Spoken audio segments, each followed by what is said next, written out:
Hello viewer and welcome to the Oracle of Atlantis. I hope you're doing well today. We're going to get into a reading taking a look at all zodiac signs, but I'm going to do them by month. So whatever month you were born in, January through December. I will have the timestamps for each reading in the description box below. They're just going to be short 3-card readings. I am working mainly with the Oracle of the Mermaids, as well as the Mermaid Tarot. For your reading today, I think I'm going to try the Italian Sunshine Wax by Scentsy. This is just a little tester. But let's get into the reading. We're going to start with January's energy. So the people born in the month of January. You have the card of Adrift. Letting go, allowing a higher force to take charge for a time. So I'm going to get another card from the Oracle of the Mermaids. Can I get another card for birthdays of January with this Adrift card? Anything else that applies to their current energy or situation? We have reflections. What you contemplate can actualize. It's perhaps a time of reflection, letting go a bit, surrendering to the process here, trusting your process.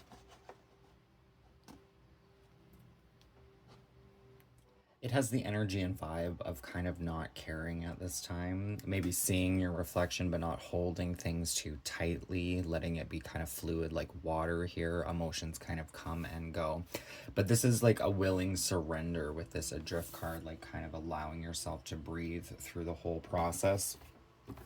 Not tying yourself down to expectations, worries, fears, doubt. Let's pull a tarot card to see where your focus should be at this time, if there is a need for focus. Where should the focus be of the viewers of January? Of Adrift and reflections. So we have the Knight of Swords. Kind of seeing this as the reflection or a mirroring of the reflection card, right? It's almost like he's looking into the sword, seeing things. The Knight of Swords can warn a bit against hasty decisions. Maybe it's a time of reflection before action. You also have the card of Temperance, which is about balancing your energy. Finding your kind of equilibrium here. It's almost like when to put in the work and maybe when to not worry so much about it and just enjoy life or the day for what it is. So I'm seeing the sword in the Knight of Swords here as kind of like viewing your options. There's a bit of like action versus consequence in the sword, a catch-22 if you will. So the energy that you put out most likely is going to come back to you, right? So there's a need for time, perhaps even in solitude, to reclaim your balance with the card of Temperance. Kind of weigh your choices here. With this energy, there's a bit of it's kind of like trying to take the high road in all situations to the best of your ability to fight back with like almost like putting good karma out for others and yourself instead of negative karma. But there's a bit of energy of like knowing where the loopholes are in our choices and actions, because there's also the process of our own evolution and a little bit of a need for less self-punishment. So knowing, it's like almost like finding ways to break the rules where you can without completely disrupting your life here. It's like kind of doing something naughty so that we feel kind of invigorated, but not doing something so devious that we end up feeling shame or guilt. The Knight of Swords has shown up in your reading. You are being asked to commit to an idea. This is not just any idea, but one that will move you closer to your purpose or life's dream. You must be willing to give this idea your full and clear mind and be willing to work with it each and every day, as only this level of commitment will earn you the results you require. Temperance finds herself in such an interesting position in the major arcana, and it is her position that is key to understanding her full power. Temperance sits between death and the devil, a bridge between the old self and the new. She receives you after your ego has passed through death's door and shows you the possibilities of what life could be like by introducing you to the devil. It is not her place to cast judgment or to even make suggestions for how you should proceed from this point forward. If anything, Temperance is more interested in showing, not telling. For this reason, it is so important you pay close attention to everything she does while you are in her presence. Watch how she creates, study her guided and extremely thought out actions. When you watch, maybe you will not be as tempted when she hands you over to the step that comes next.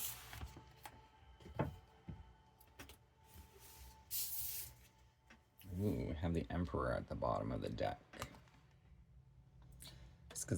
This could definitely be about building your own foundations here, your own empire, if you will, your own self. This can be connected more to your masculine energy. So can the Knight of Swords as well. But knowing where to put that energy out, right? There's always a bit of a balance within the trident or the pitchfork here. Almost kind of see it, a bit of like the light and shadow, or the masculine and feminine energies combining and unifying here. And that's where your power is to be found, which makes a lot of sense with that Temperance card coming out. Angel number 33 coming through. So threes can be connected to the house of Gemini, which can be the masculine and feminine, or the light and shadow principles, the pros and cons, the dualities within, finding that balance. There is a bit of communication here, perhaps communication going on within yourself, as well as perhaps the divine here. It's almost like she's looking up to the heavens, trusting the path. There are things that only you and you alone can do. These are important things, and they need all your focus and concentration. You are building something sustainable in your life. Some of the pieces are for you to attend to, and some are not. In order to make sure you have solid foundation on which to grow and expand your own personal empire, you must take the pieces that are your personal responsibility and attend to them. Make sure each step of the way you ground your power and sharpen your empire building skills. Can I get a card of advice? So we have two cards that want to come out. You have the Queen of Swords and the Four of Wands. So the Four of Wands can actually represent being closer to the finish line than you may realize, so don't give up yet. Dreams, wishes are manifesting here. The Queen of Swords, this can be about working more with the mind at this time, focusing more on analytical processes instead of emotional. Interpreting facts, information, which makes sense with that card of reflections coming through, right?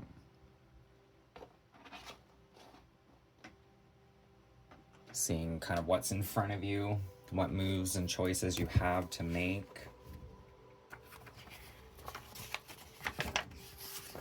The Queen of Snow, the Snow Queen, governs some of the most extreme territories in the world.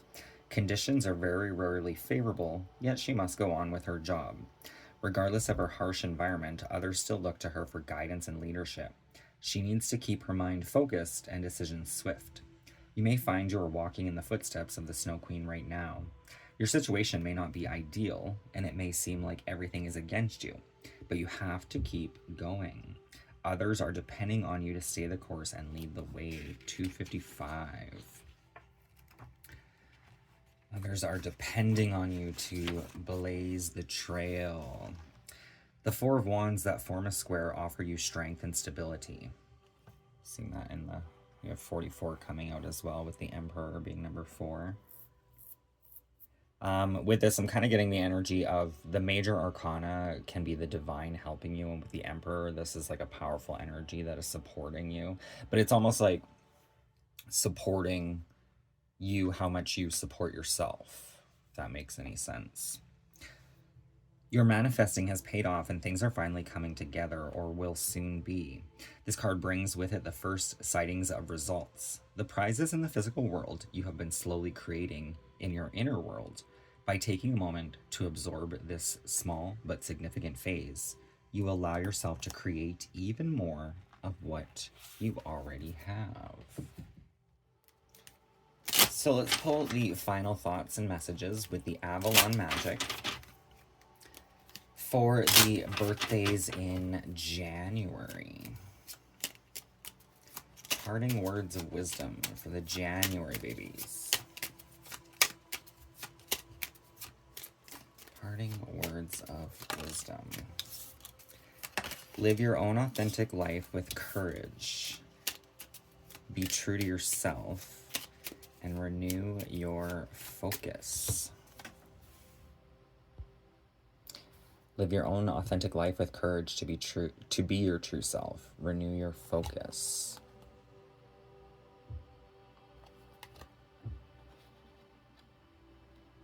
This card has a bit of a Six of Swords vibe to it.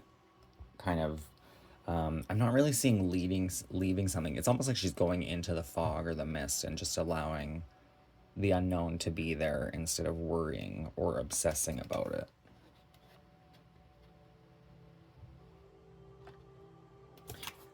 Access your deep feminine intuition and allow new possibilities to flow. Makes sense with the Queen of Swords and the Four of Wands. The deep feminine intuition of the mind here. Allowing new possibilities to flow that can maybe contribute to your empire here.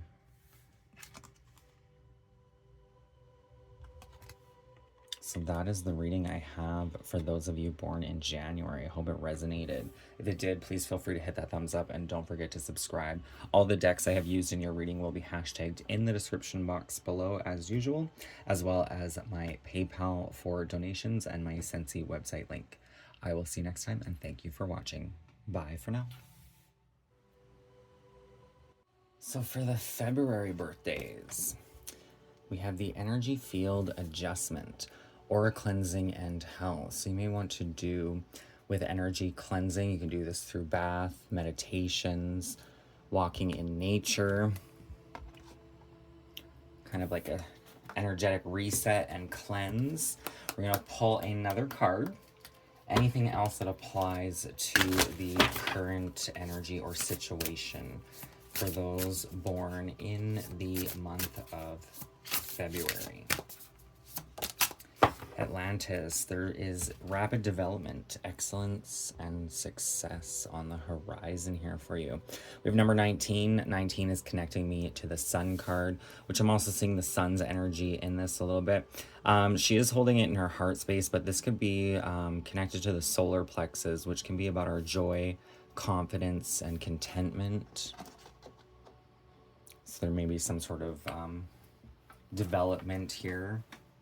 Acceptance of self, clearing and purging the old perceptions of self and awakening a new divinative state.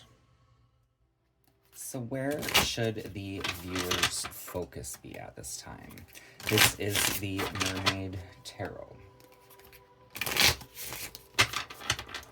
You may be feeling a bit of restriction within family. That could be just how we're looking at things. There could be cycles that are being worked through at this time. But where should the viewer's focus be? The energy field adjustment. We have the Seven of Wands coming out in the reverse position. There could be a bit of a warning here about acting out of ego or pride, which can be the shadow energy of the solar plexus chakra. Working a little bit more from the ego or pride, saving face, if you will. It doesn't take much to turn a good situation bad, and right now you may have done the very thing that has flipped the switch. Stomping your fear and frustration and being ornery will only make things worse. Then again, maybe stirring the pot and causing trouble is exactly what you had hoped to do. And stirring the pot, I mean, sometimes definitely can benefit. That can help start clearing out some energy as well. But there may be a caution against this. Is there anything else that the viewer needs to know about their current situation? We have the King of Wands. This makes sense with the Atlantis card of rapid development and the energy field of cleansing. So this is the guidance. The King of Wands is like a leader, but he's also a master of his own fire element, his passion, destruction, creation, if you will.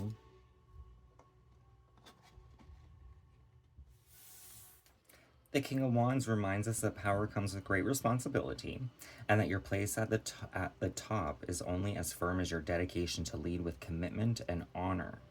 He understands that his strength is not just for him alone, but for all who fall under his protection and guidance. Being a leader is not easy, and being one with great power is even harder still.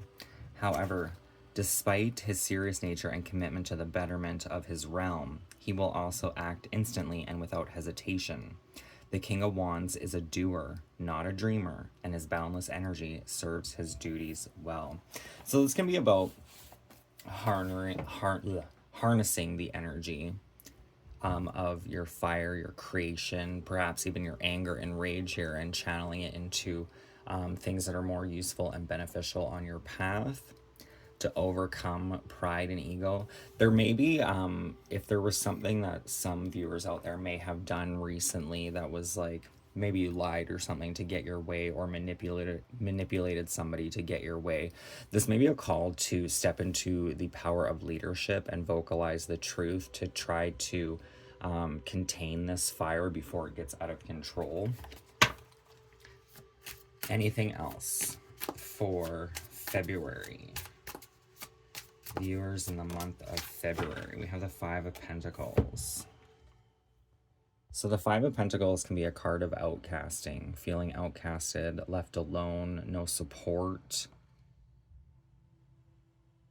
This could be you yourself, especially if you keep operating in this kind of aspect, right? From pride and ego.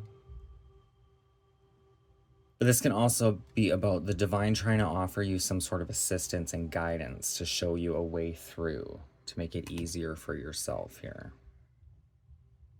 Whatever the case may be. You have finally figured out that you are not alone, but you still can't quite make out who else is right there with you.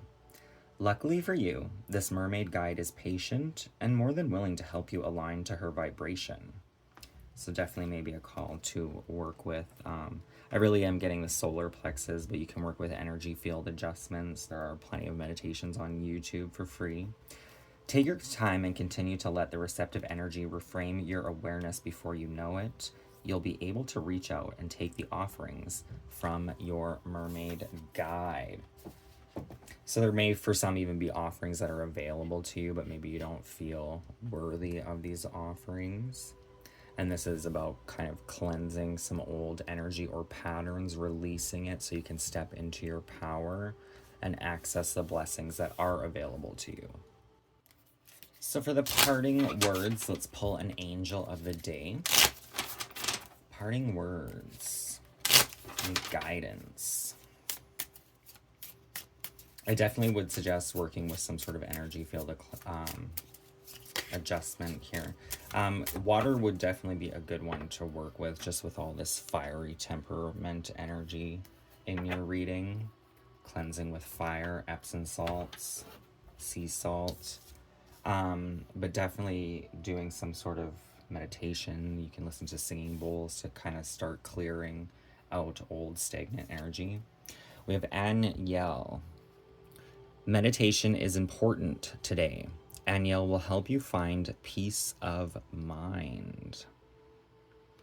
She's represented by the suit of the swords. So the swords represent the mind and its phases, perceptions. There was some sword energy that came out in January's reading as well. So You can watch multiple readings if you want. I was doing them more to their birthdays. It's a little confusing without the zodiac signs in my head, kind of getting a little lost in here, but I thought, try something new. Meditation is important today. Aniel will help you find peace of mind. You can even do meditations in the morning when you wake up. If you tell yourself more positive affirmations, or do a quick 5-minute meditation when you start your day. There are guided meditations on YouTube. You can check that out. YouTube, for those of you that don't know, if you pay for a premium subscription through the YouTube app, you get YouTube Music, YouTube, and no ads. So when you're meditating, I mean, the ads would probably be a little annoying if they pop up during a meditation. But with YouTube,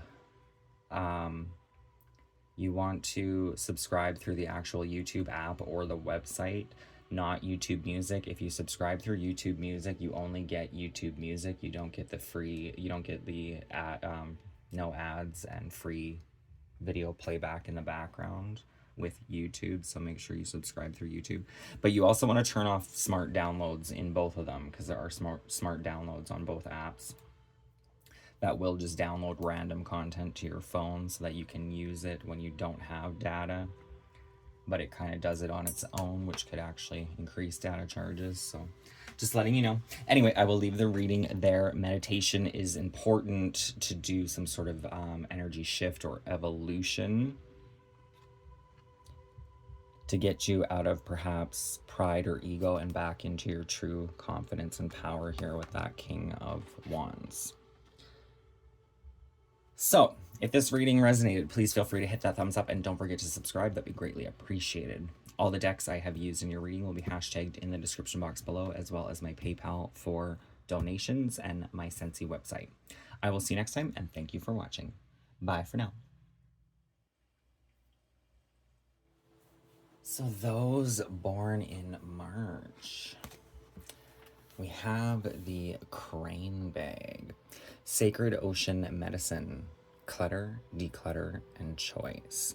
So the Sacred Crane Bag can be connected to like a purse, a briefcase, a wallet even, your house, car, even your own spiritual energy and essence. But basically it's about going through and sorting and getting rid of anything that no longer serves its purpose, that may be weighing you down, and keeping things that really are useful or bring some sort of joy and inspiration to your daily life. So maybe a call to do a little spring cleaning, clear out some stuff, make room for new energy. Let's pull another card. Anything else that applies to the viewer's current energy or situation with the Crane Bag. Get one more. Those born in March. We have transparency. Honest, authentic, genuine, and present. So a need for transparency, which goes well with the Crane Bag, right? Kind of decluttering, streamlining, clearing the energy. It's kind of like making yourself a clear conduit for spirit, for your own soul's evolution and journey. Being transparent with people around you, trying to be authentic. So let's see where your focus should be at this time with the Mermaid Tarot. I did see the Ten of Wands. So the Ten of Wands can be a card of like hard work and dedication. Keep putting in that hard work in yourself and your life. The obligations before you. There will be a time of reaping rewards sooner than you think. But where should those in March's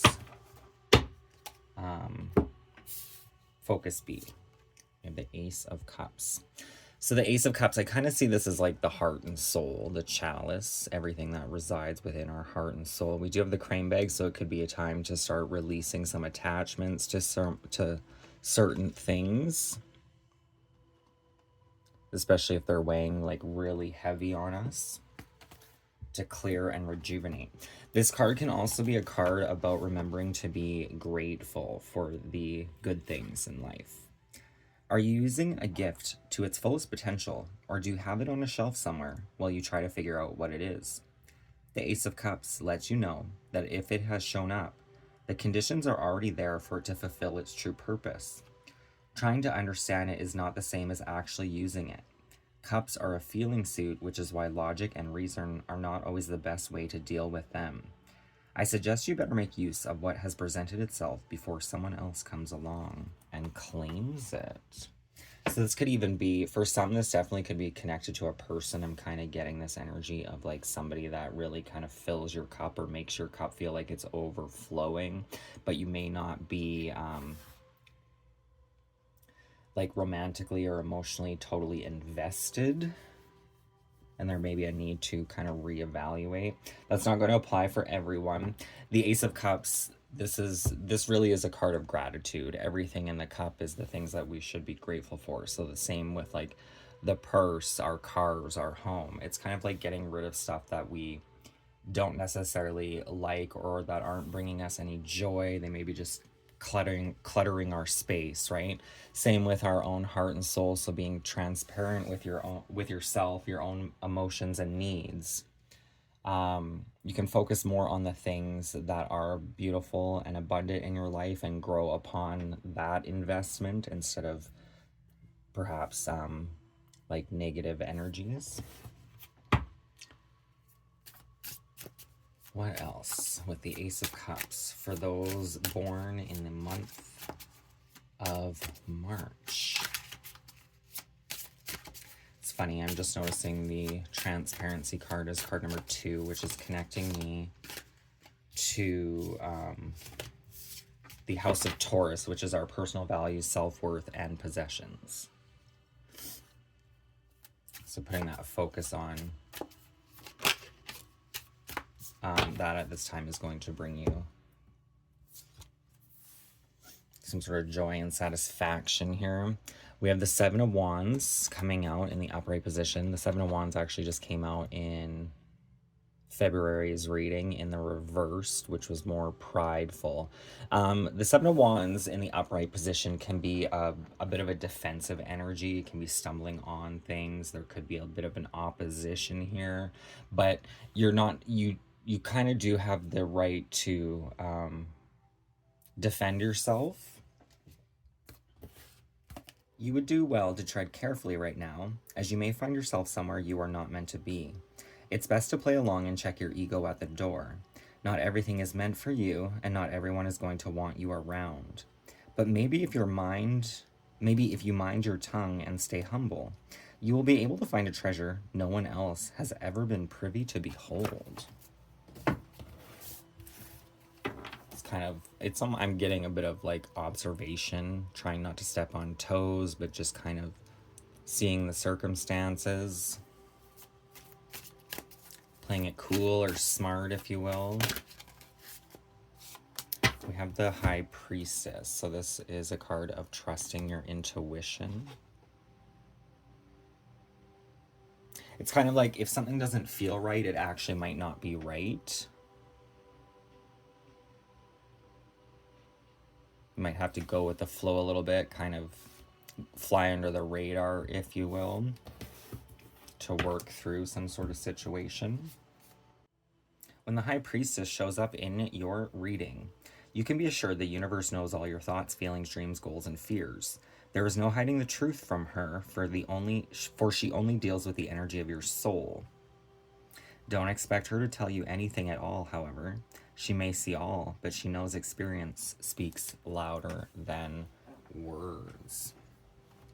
So there's like a call for transparency here, and it's like the divine, maybe even a wise person around you may see things about yourself, but also is giving you the time and space to kind of figure and sort them out.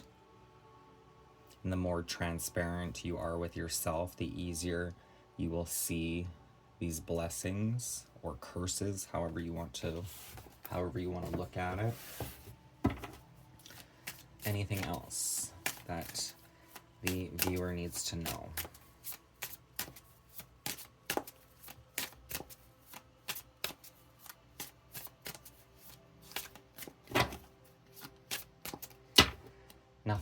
with the tarot. So let's pull the parting words and guidance with the angel of the day. Parting words and guidance for the viewer. If the high priestess could speak or would speak, what would she say? Raquel, you have a creative endeavor in the works. It's time to make it public. You have a creative endeavor in the works. It's time to make it public with Raquel. This definitely could be about love for some. I'm just noticing these two people embracing, seeking assistance. I'm going to pull another one because not everyone's going to have some sort of creative endeavor in the works, but some may. Can I get one more for the closing message? Satel, can you tell the truth all day? Talk about transparency. Try out an exercise of telling the truth. Telling the truth. Telling the truth can be kind of tricky, especially in today's society, right? There are a lot of false truths even just to get through the day. But the more you're able to tell the truth and willing to tell the truth, the easier your vocabulary becomes, because you're not trying to keep track of the lies, right? So if you can do that, you may want, that may be a very good step to take. Trying to be transparent as much as possible just makes you stronger within yourself. Don't necessarily need to defend your truth if you're speaking it, right? Let's get one more. One more, and then we'll close the reading. One more angel for those born in the month of March.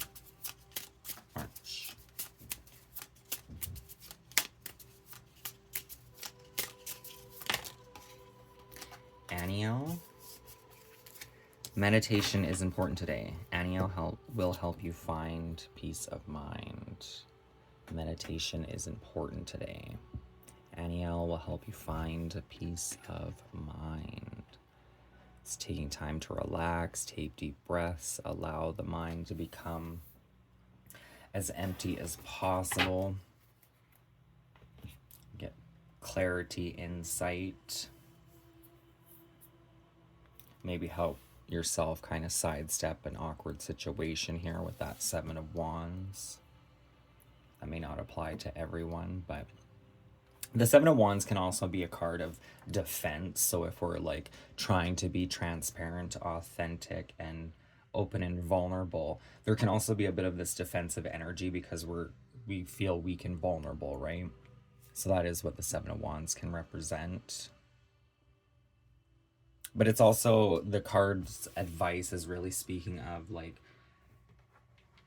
just kind of trying to observe a little bit at this time, not really ruffling feathers, kind of going with the flow, observation, finding a way to tell the truth, but also doing it in a way that's not, again, ruffling anyone's feathers, right?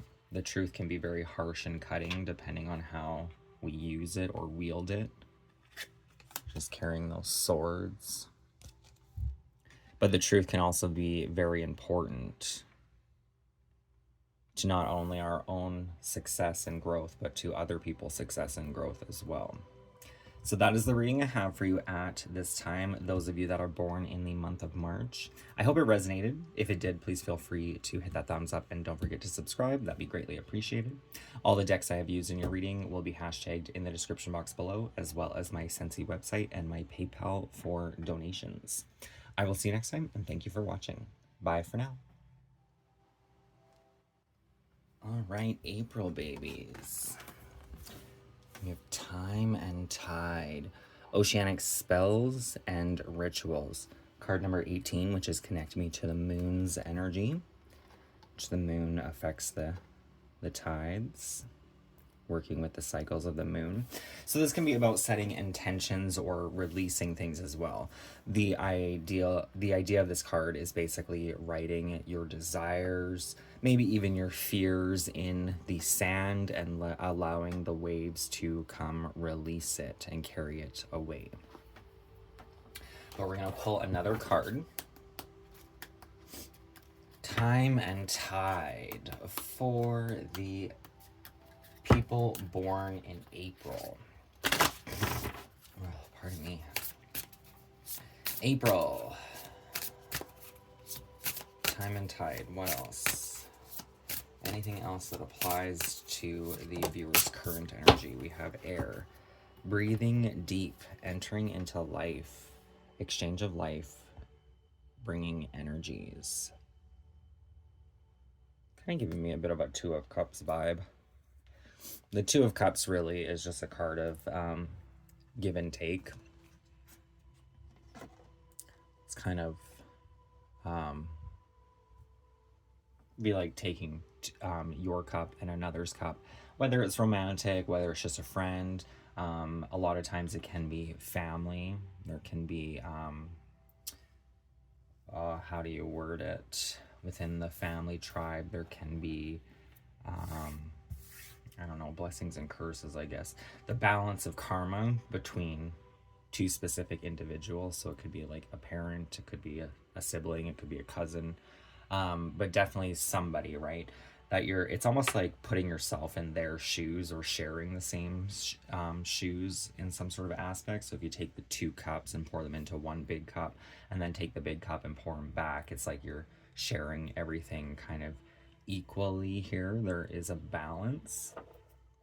So let's take a look with the Mermaid Tarot, where your focus should be at this time. Where should the viewer's focus be?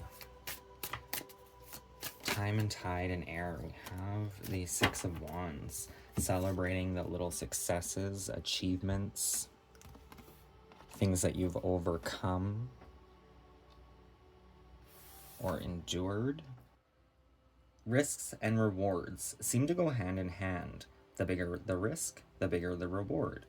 But success can only happen when one's thoughts and actions are aligned. There is no place for doubt or disbelief in the victor's circle. I feel like that is kind of impossible, not to have doubt or disbelief. They do pop up from time to time. But this is also about not letting them to take you down. People crowd the night bazaar just to get a glimpse of the talented and handsome young fire pearl eater. They watch in awe and wonder at his skill and technique. They cheer at the end of each act, showing their ongoing support for his death-defying tricks. Our young fire pearl eater knows that each and every night his applause means victory over his fear. If for 1 second he stopped to think about the dangers of what he was doing while doing it, he would surely be burned from the inside out. So basically it's talking about him consuming the fire, right? Swallowing the fire. But to do that, you can't have fear of the fire itself. You have to have like this belief of self, a belief of success, accomplishment. So if you're not feeling those things at this time, it could be a call to look over your lifespan and see where you were successful, where you did perhaps make the right choices and decisions, things that did go in your favor, and trying to focus and grow a little bit more on that expansive energy.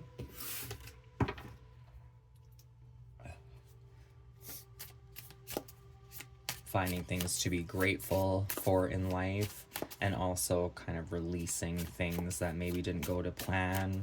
Maybe we thought we wanted but just didn't work out, whatever that may be. Anything else that wants to come out for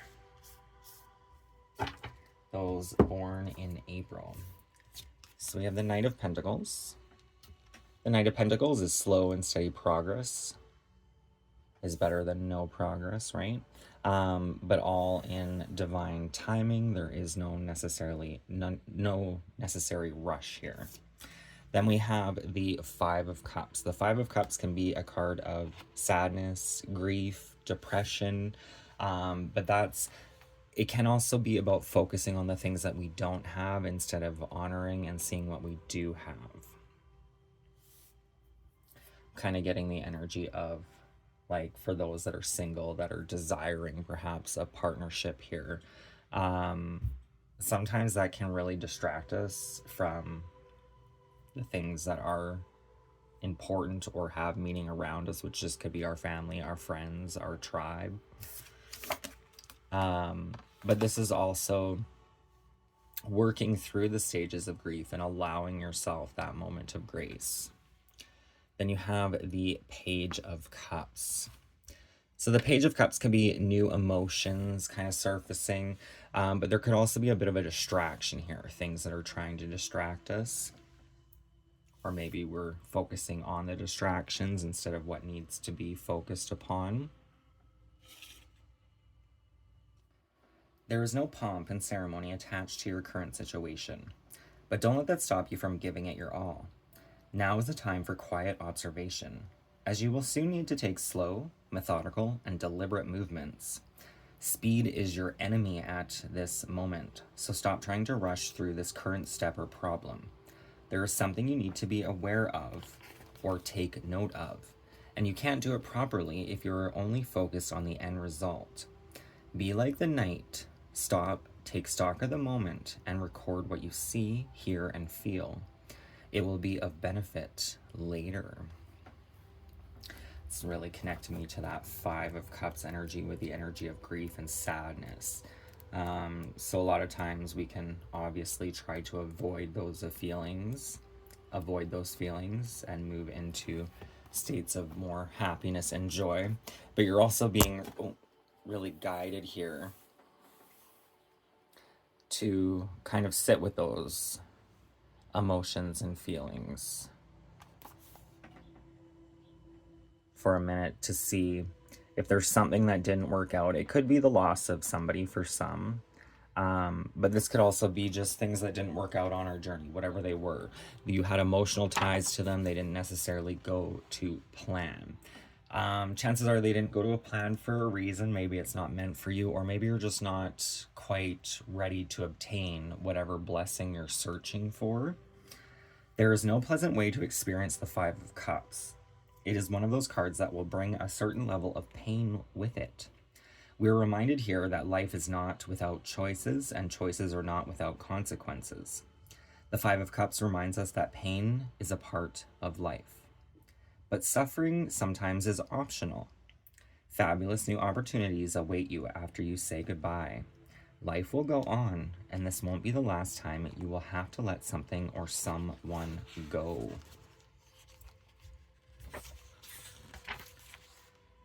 Have you been feeling like you need to settle your emotions? Like perhaps you might need to ground yourself back into your body and feel more engaged in what is going on in your life? The Page of Cups and his little fish are here to help. They want to assist you in focusing and drawing your energy back to the present moment, where it will help you start something new. Things may seem to be jumping all over the place at the moment, but like the fish in the cup, they are only a distraction. Something trying to teach you how to steady your emotions, control your mind, and ground your body. 121. So 121 I'm seeing as like a mirroring or an angel number. You may want to look it up, especially if you're seeing those numbers a lot. Ones can be connected to the house of Aries, which is connected to our house of self. It's our divine self in essence, which we started the tarot with a fire card. Aries being a fire sign. Aries is connected more to our divine essence, or like our divine masculine energy and essence. And the masculine energy I would see probably more as like the body, the physical reality, and the kind of mental planes, logic and reasoning. Twos are connected to Taurus's house, which I could see this in the Knight of Pentacles. Taurus's house is about our personal value and self-worth, the things we value, right? Maybe our perception needs to refocus here, because these are usually the things that didn't work out. Maybe focusing on the losses here instead of the wins, or the people and things that are going in your favor, as well as our possessions, so the things that we do possess or maybe get possessive of. Why do we get possessive of such things? So there may be a need to kind of journal, understand yourself a little bit more here. 121 is connecting me to the World card, though. And the Worlds in the tarot can represent the end of a journey, the end of a cycle, and the beginning of a new cycle. This could be about breaking a habit, a pattern, or evolving past a past cycle. Desire. Coming out victorious. Can I get anything else that the viewer needs to know at this time? We have the Hierophant. The Hierophant can be connected to laws, traditions, cultures, record keeping, karma, the Akashic records, sorting through our own energies here.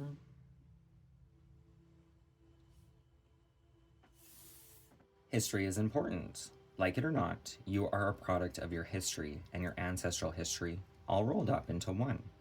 This is why the Hierophant always seems to have a quill in her hand and a book under her arm. It is her job to retell the stories that shaped the rules you now live by, and you liking them is not even close to being the point. Rules are in place for a reason. History has some very important lessons. Listen, read, and learn. So there may be a call to research. The Knight of Pentacles is slow and steady progress. It's also about observation. So for some of this could be a new career field, a new interest, a new hobby, self-observation, seeing ourselves through more understanding and awareness. The Hierophant is kind of connected to laws, spiritual beliefs, traditions that may help or assist at this time. Maybe even committing or working with some sort of spiritual practice for yourself. And it could be anything. It could be anything that you create. It could be a traditional practice, like things like going to church, prayer, meditation, taking time to honor. But let's see what your closing message is with the Angel of the Day. So we have 2. Ilahaya. Victory will occur soon. Talk about confirmation. Your courage must first be found within yourself. Makes a lot of sense. I'm seeing this Page of Cups. The pages I do see is kind of more youthful, innocent energy. So this could be like even your kind of like inner child, your more youthful vibration. Perhaps even the person that you were before all these rules and restrictions had been placed on you in the first place by society and life itself. Mamaya. All things must come to an end. This ending will be a good one. So for some, there definitely could be this energy of something coming to completion. We did have that World card, 121, coming out. The end of a journey, a desire or wish. I'm just seeing the Magician and the World card, 121. I'm connecting the Magician to card number 1, which is about ourself and manifestations, what we desire to create. And what we desire to create in a particular moment may seem really important, but then after a while, it may have just come from deeper emotions, yearning, a lack of some sort within. So though it's almost like some sort of blessing or desire that you had wished for is coming to a completion. And there may be some sort of like For some, like a bit of fear and anxiety, a bit of worry about what the next step is, but it's really reassuring here that the next step actually is going to be better than the last cycle. So try not to worry so much about it. All things must come to an end. This ending will be a good one. Don't even worry about it. Can I get one more? For the closing message for those born in the month of April.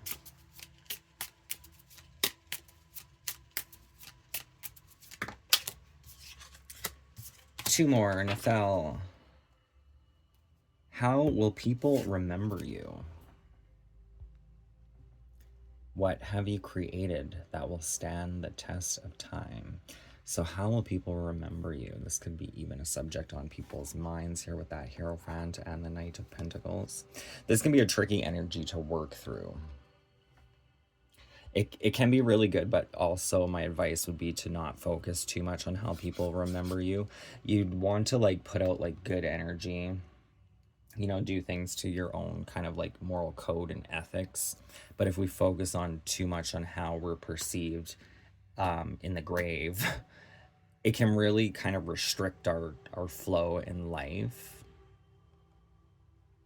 and cause sadness, worry, anxiety that we're not enough here instead of the success that we actually desire. So how will people remember you? If there's any like toxic skeletons in your closet, you may want to clean those out, so to speak, but otherwise it's just focusing on building your life with some sort of integrity, right? Then we have Ayahel. There is virtue in solitude. Ayahel wants you to get some alone time today. Spending time alone, perhaps without the distraction, would be sage advice. Taking time out in nature. And this can even just be about witnessing and honoring nature for what it is and not needing it to be different, not needing to have everything all figured out, but just taking the time to honor what is kind of beautiful around you. Taking that time in solitude to kind of recover, if you will. Get more air in your lungs. So that is the reading I have for those born in the month of April. I hope it resonated. If it did, please feel free to hit that thumbs up and don't forget to subscribe. That'd be greatly appreciated. All the decks I've used in your reading will be hashtagged in the description box below if anyone's looking to purchase them for themselves, as well as my Scentsy website and my PayPal for donations. I will see you next time, and thank you for watching. Bye for now. So for those of you born in May, we have the energy of dreams, vivid dreaming, dream messages, and dream teaching. 23. I want to pull another card. Can I get one more card to go with the energy of dreams for those that are born in the month of May?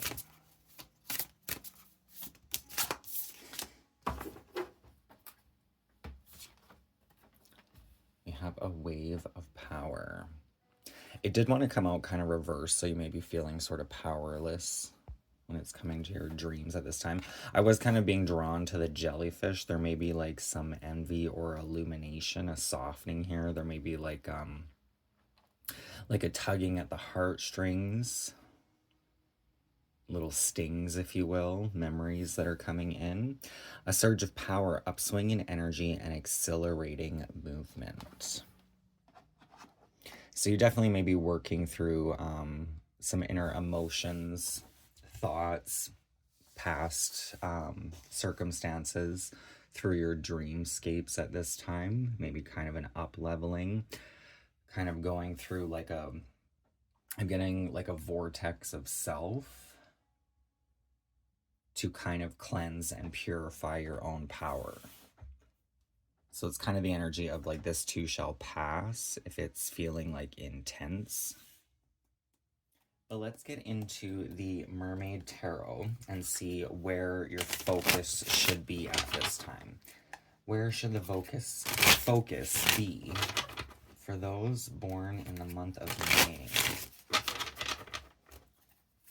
Where should the focus be placed at this time for those born in the month of May? With the Oracle's guidance of dreams and power.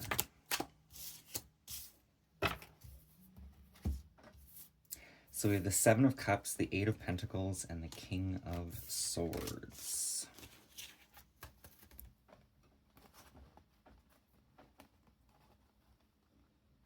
So the Seven of Cups. This can be connected to dreams and illusions as well. Working through different energies or choices that may be available to you. The Eight of Pentacles is hard work and dedication, staying dedicated to your path, yourself. The King of Swords can represent truth and perception, so some sort of clarity may be emerging.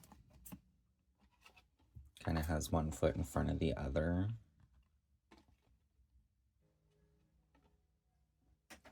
Distractions are a part of everyday life. It is easy to allow them to take control and dictate the terms of your day. It takes strength and commitment, however, to turn away from them and keep your emotions and mind clear and focused. Allowing yourself to fill your days with what seems like busyness doesn't mean you are actually achieving anything, except maybe cluttering up your mental, emotional, and vibrational space. So for now, leave the shiny objects where you found them and leave the space for something you really wish to experience. You may very well be seeing signs of your good work starting to manifest around you, but now is not the time to become complacent or get a big head. You have much more work to do. People are now expecting to see more of your work. You have started to create buzz around who you are and what you do, and now is the time to capitalize on it. We have a lot of nines coming through, so if you're seeing a lot of nines recently, nines can be connected to our goals, ambitions. It is the house of Sagittarius, so you may want to check out readings from time to time that are connected to your Jupiter placements. If you don't know what your placements are, you can look up free natal chart on Google. There's Astro Astrology Cafe, seems to be a decent one. It is free, there's no charge for it. But your house of Jupiter may have some deeper insights, may even offer this clarity with the King of Swords. So the King of Swords can be a leader. This can be you or somebody else with wise advice, perceptions, perhaps a little more analytical over the emotions, if we can. Things that need to be focused on here. The King of Swords has gained a position of mastery. He has earned his title through hard work and discipline. He bears the full brunt of the responsibilities that land on his shoulders. He alone must do what is required in the time it will take. The king teaches us what it means to be committed to our ideas and beliefs. He shows us how to master our minds and fulfill our tasks through action. Never underestimate the importance of your role and the ideals you live by. I'm feeling drawn to pull you an affirmation card with the Affirmation Cards Oracle.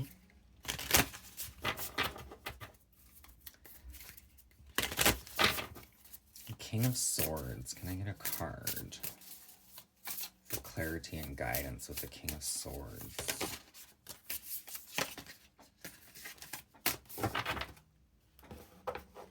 So we're getting two. I'm getting one that's coming out for this Seven of Cups. So the Seven of Cups, it can be something that we may have seen where there's different options, different ways of like even reacting with what's in each cup.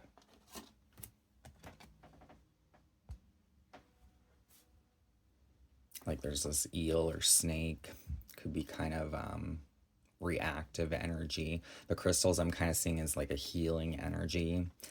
We have, I think it's like orbs or baby's breath or something.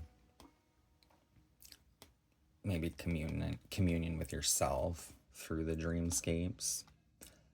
Anyway, different options and choices on how to handle a situation or react to a situation.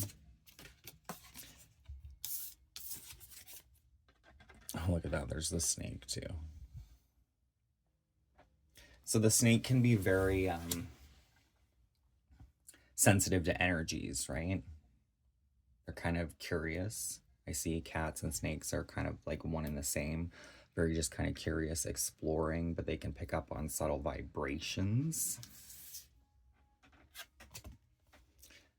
As I awaken, I embrace the gift of a new day with gratitude. As I awaken, I embrace the gift of a new day with gratitude. And the King of Swords. We have the moon's energy coming through. I trust my intuition and make decisions that align with my true self.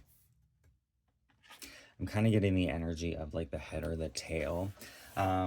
There was going through, was it last year, the year of the dragon? It might have been the year before. There was like a symbolic message of whether you're going to get the tail or the head. And I was kind of getting that with the Seven of Cups of how we react to a situation, how we choose to handle it. You may have handled it one way before, and now you have the opportunity to handle it a different way for a different result. The King of Swords is a catch-22, right? It's like almost seeing different choices or options, how to respond to something, decisions, choices, but seeing from like each side of the blade, like two different versions of the best way to move forward, and kind of trying to see which one will actually benefit you instead of cause more chaos or destruction. I trust my intuition and make decisions that align with my true self. So who you are, who you're becoming, who you're trying to become. Anything else for those born in the month of May? I trust my intuition and make decisions that align with my true self. We have the Two of Wands.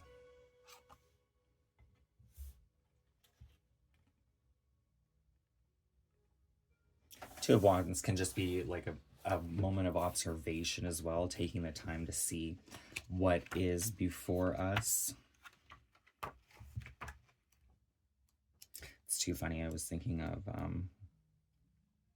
when I was saying decisions. There's bloopers for the movie The Boss. If you haven't seen it, I think they're in the end credits when she's trying to say decisions. I made a good decisions.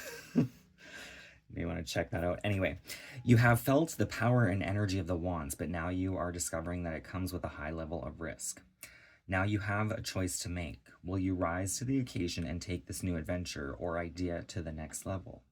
Or will you take your current buzz and be satisfied with the small rush the Ace of Wands gave you? Just know that if you decide to take a risk, you will have to be like the Mer Warrior and step into the energy as if it was a spiritual practice, full of devotion and honor.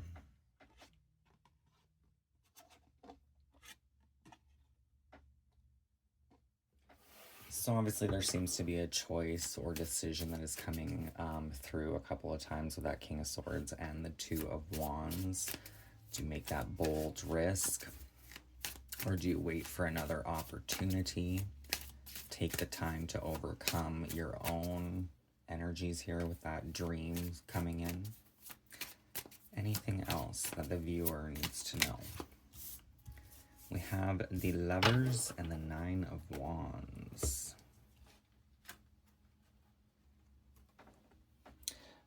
For some, this could be a message or a warning against of like trying to become someone else. Can require a lot of hard work and dedication, and is it really worth the effort? But the Lovers card really is about learning to love and accept oneself here, right? Which does take hard work and dedication as well.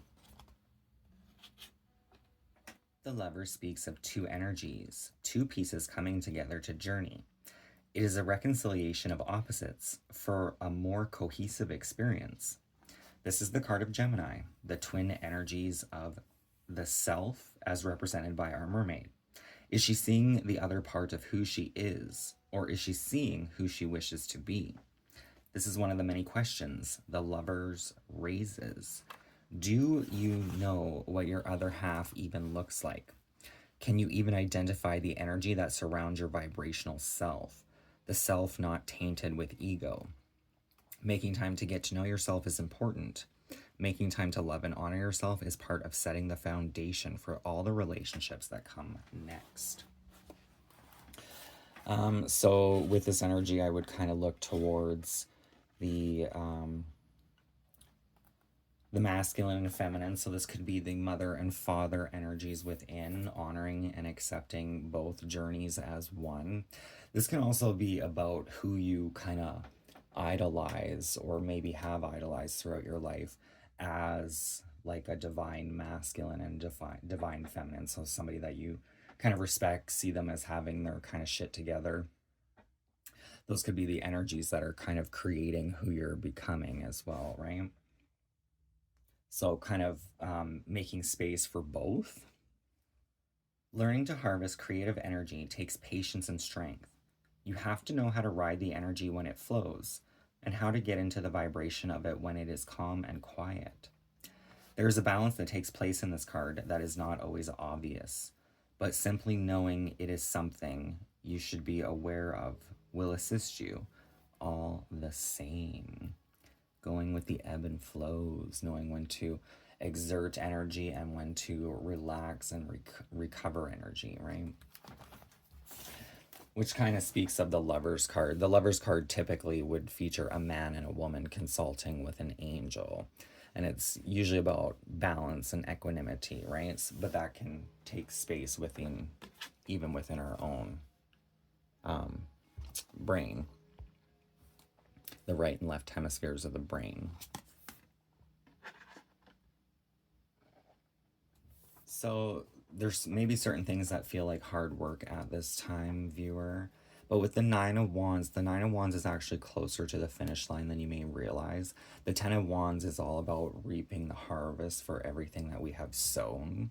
The Nine of Wands obviously is the card right before the 10. So there's still a little bit of work that needs to be worked through here. But it is helping us find our balance and acceptance of self to gain some sort of greater clarity. I trust my intuition and make decisions that align with my true self. As I awaken, I embrace the gift of a new day with gratitude. So let's pull the closing messages with the Angel of the Day. Closing messages for the viewers born in the month of May.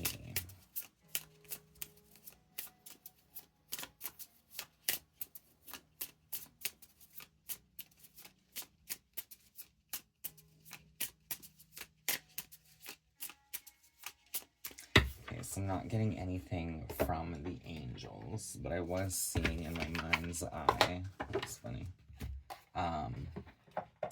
the Avalon magic, so we'll play your closing message with that. I was just saying my mind's eye, and I was just noticing this owl kind of representing insight, wisdom, kind of sitting on her head here, or backing her up, if you will.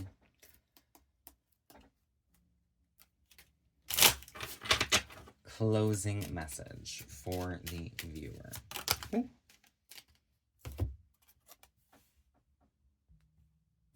Crown of Flowers. May want to do some planting if you can. Love yourself for the courage you've shown to arrive at your best version today.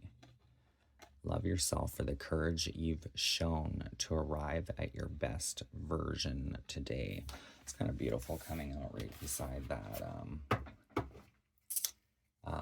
Lover's card there. And we have this card on the top of the deck. I was just noticing this one is kind of like more darker energy. The original woman was kind of lighter energy, which is kind of what the Lover's card is about as well, accepting the the lighter and darker energies that reside within ourselves, honoring them kind of both as sacred. Anything else for the closing message? Fill up from the healing waters of Mother Earth's sacred springs.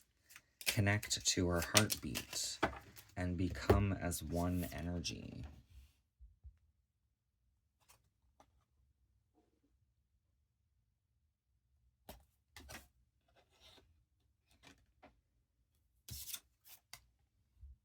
Oh, that's crazy. It's almost like those two women kind of merged into this final card. I'm just seeing, like, just with the dark hair and the lighter clothes, it's kind of like a balance of the light and dark all simultaneously happening, which we were just kind of talking about.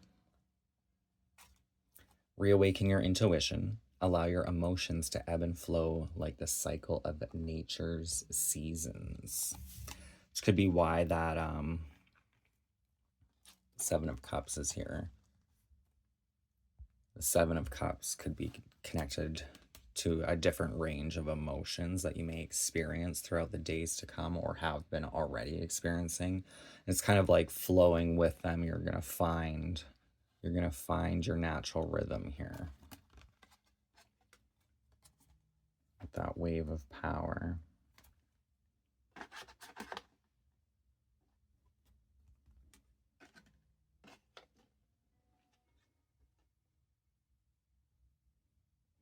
That wave of power, the wave of power could be the emotions themselves, like working with those emotions, working through those emotions,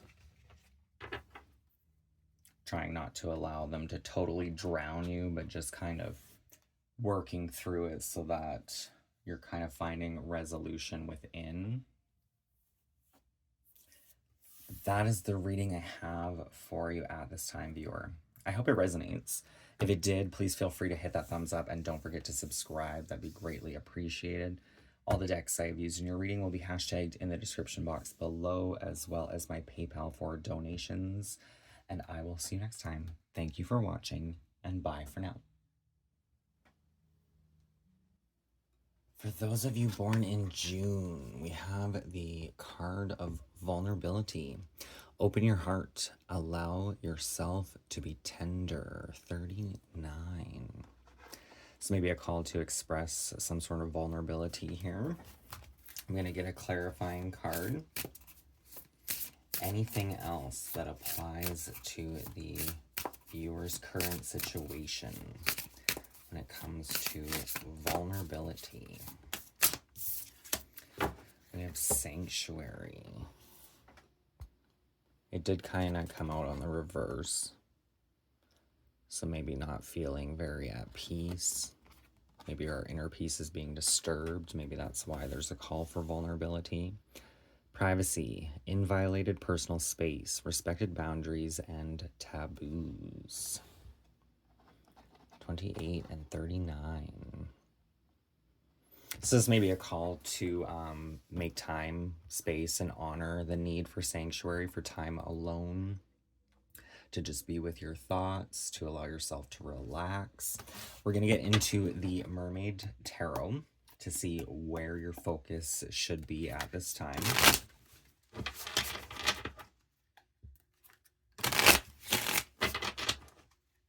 I did see the Sun card.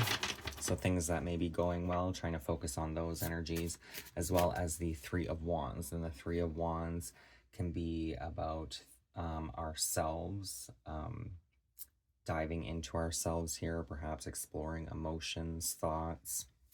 Where should the focus be for those born in the month of June?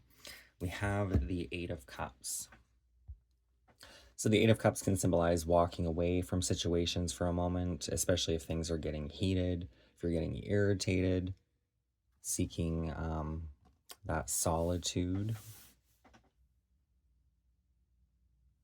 Find your peace of mind here. It is not easy to admit that something you have invested time into just may not work. Walking away can be painful, Unfortunately, the problem is that if you don't walk away now, you will only make it worse when everything eventually comes crashing down on top of you. Staying will only bring you sustained pain. Leaving will hurt, but the pain will only be temporary. 111. I'm just hearing my hair instructor's voice in my head. Check yourself before you wreck yourself kind of energy. Maybe pulling out of a situation to gain some clarity, peace of mind, especially if you are feeling vulnerable at this time. Triggers can be pushed. We can push ourselves too far. Is there anything else? Any other advice? And the Seven of Cups. And the 7 obviously comes before the 8, so it's almost like taking a step back here. Retreating. Maybe options, ways of choosing. This came out in the last month's reading, which was May birthdays. About how we respond to things, right? And with this 8 of Cups, I'm almost getting the energy of like, if you don't kind of back down and walk away from it, it may explode into something bigger than it needs to be, and you're actually like really needing this peace of mind in sanctuary and time alone. But this card in the last reading was kind of speaking of how we react to things. Like there's a snake, crystals for healing, different options and choices and ways of handling things available to us. But it really does seem like a call to step back and find your inner sanctuary before moving forward. Distractions are a part of everyday life. It is easy to allow them to take control and dictate the terms of your day. It takes strength and commitment, however, to turn away from them and keep your emotions and mind clear and focused.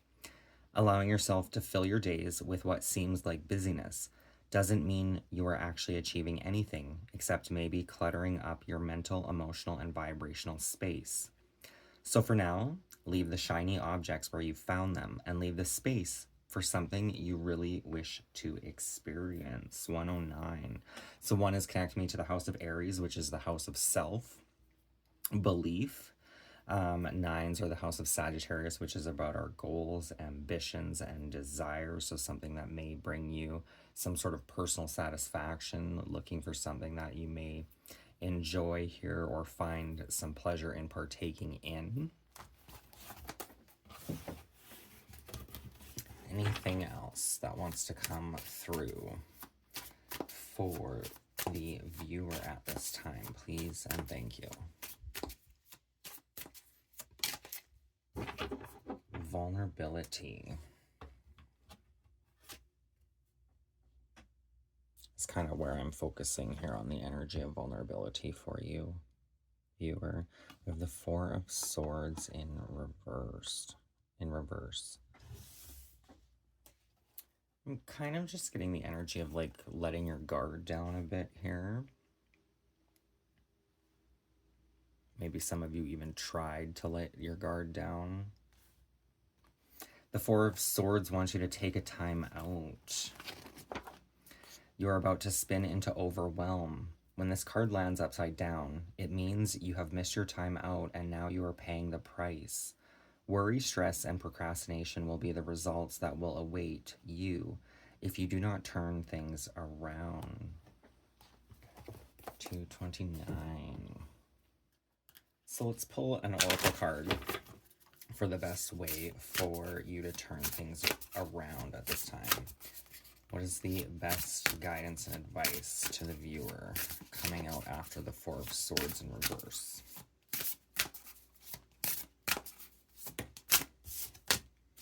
We have the Mirror, know thyself, self-examination, and seeing who you really are.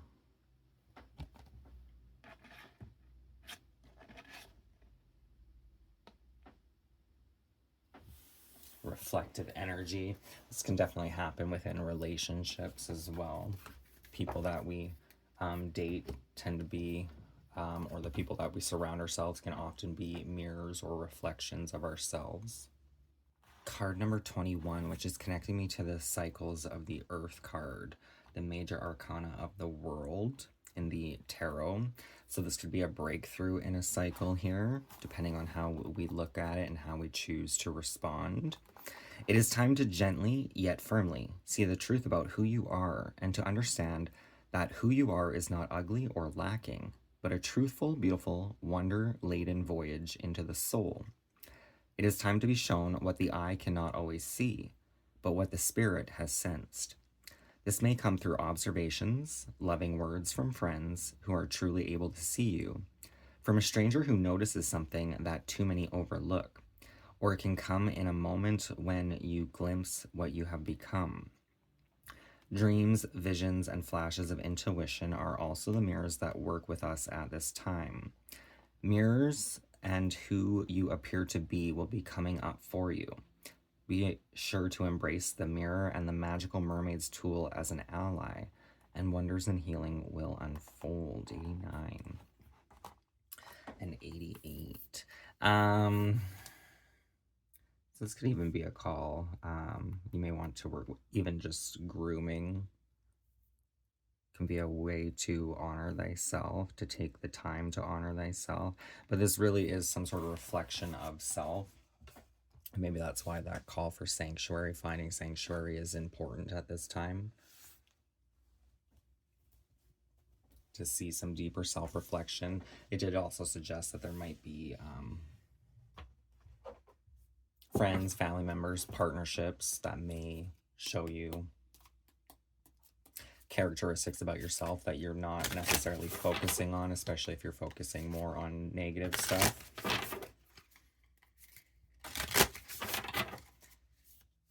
What else wants to come through for the viewers born in June? The June babies. These are the affirmation cards.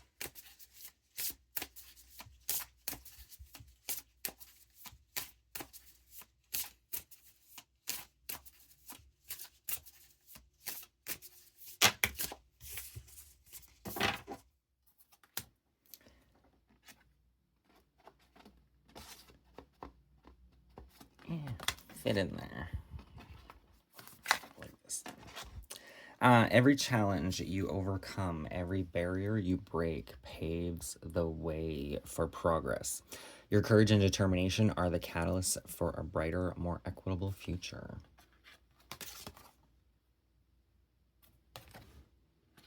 To give and receive. I'm just kind of getting that with the hands a little bit. So let's pull the closing message with the angels of the day. All the decks I've used in your reading will be hashtagged in the description box below. I'm not sure if I said that at the beginning of the reading, as well as my PayPal for donations. Closing message. Omel, have patience. Today, your focus should be production and creation. I get one more. For the viewers of June.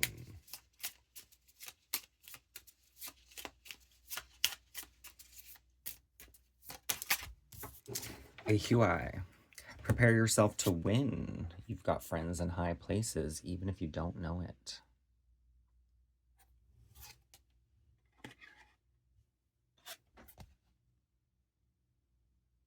A crown and a flower.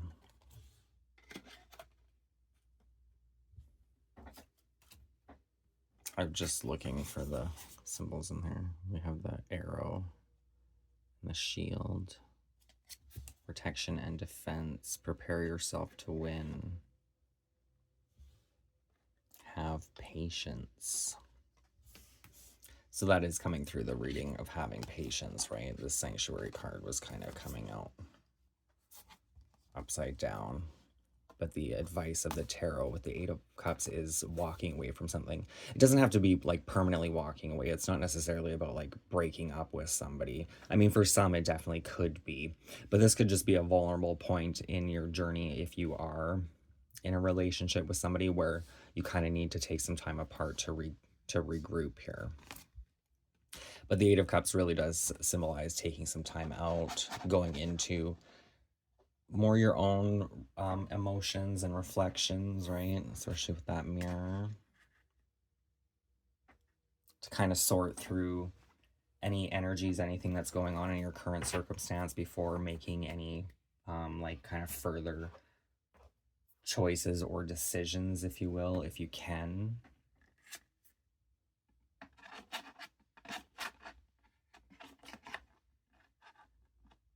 It's going to give you the best possible outcome. And there's definitely a call to be vulnerable here, to express a bit of vulnerability. So for some, this could even be like holding things back from people around you, from a spouse, for fear of how they may respond or react or treat you, right? But maybe that's where this vulnerability is kind of needing to be expressed, and finding the courage and strength to say what you may need to say here, or at least find for yourself, without somebody's like somebody else's approval or judgments, if you will. That is the reading I have for you at this time. I hope it resonated. If it did, please feel free to hit that thumbs up. Don't forget to subscribe, and I will see you next time. Thank you for watching. Bye for now. For those of you born in the month of July, we have the Mermaid of Receptivity. Allow yourself to receive. Allow yourself to give. Number 3. 3 is connecting me to a bit of Gemini's energy. It can be networking and communication with the divine, allowing yourself to receive some sort of blessings. I'm going to pull another card. Anything else that applies to your current energy of receptivity or overall energy. I did see the card of beauty, so this could even be allowing yourself to receive some sort of compliments or give compliments. So let's see. I did switch to the Freshwater Sage Wax by Scentsy. If you can smell it, just so you know, it's one of my favorite scents. Very clean, kind of smells like rain. What else? For those born in the month of July.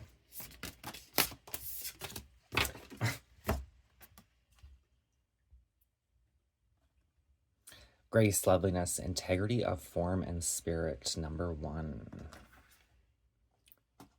This could even be trying to put yourself first a little bit more here. Very purpley gray. I'm kind of getting a bit of crown chakra energy. You may want to work with the crown chakra, maybe to connect to divine inspiration here. Kind of muted gray tones, though. May not be feeling very beautiful at this time.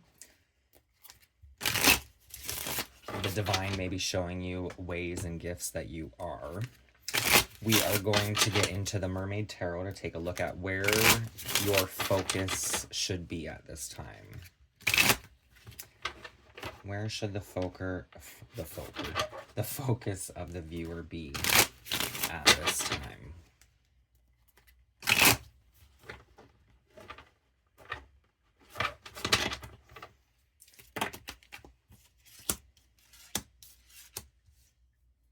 Take what resonates and leave what doesn't. Be careful of deception. We have the King of Cups and the World.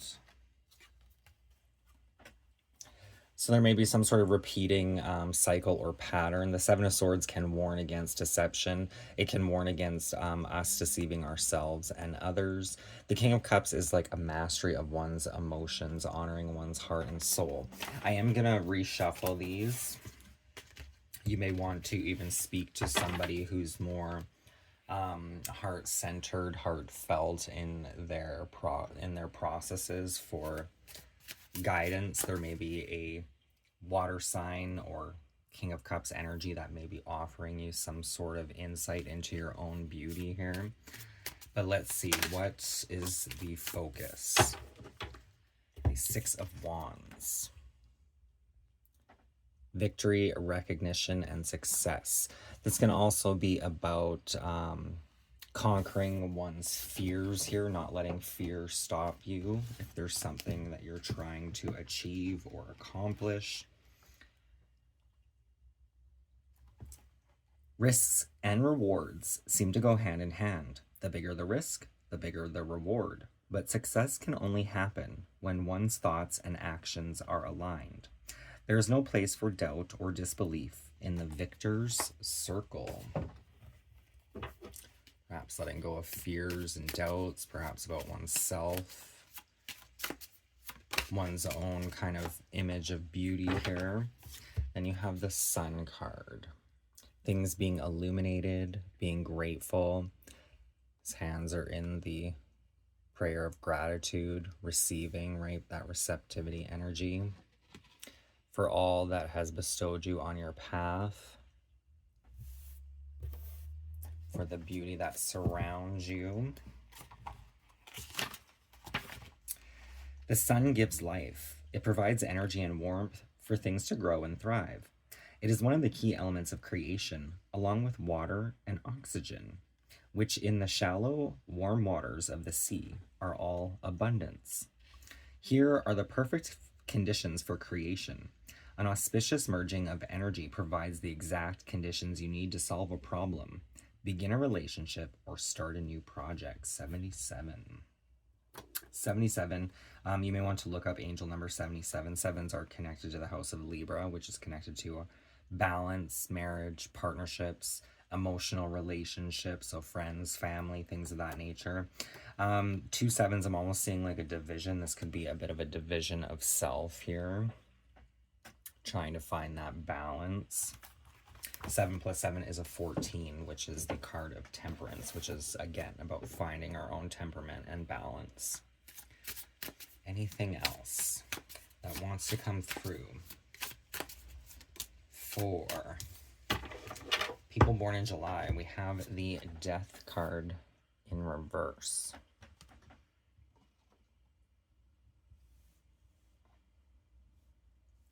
You may think you can do this alone, but the truth is you can't. Sure, you could wallow in your disintegrating mess for a while, but you won't be able to stay there. At some point, you will have to get up and get on with life, which means you will need help, support, and someone to assist you in finding a new normal. Like it or not, you just aren't the same as you were before. You just weren't the same before death came knocking at your door. 61. So this is, 6 is going to be connected to Virgo's energy, which is all about our service and health, being of service to self and our overall health and well-being. 1's our Aries energy, which is again the house of self, belief, instincts. 6 plus 1 is that 7, so we have 3 7s coming through, which add up to a 21, which is the World card that came out originally on the shuffle of the tarot, right? Something about cycles, patterns, allowing things to perhaps come to a completion instead of holding on to them.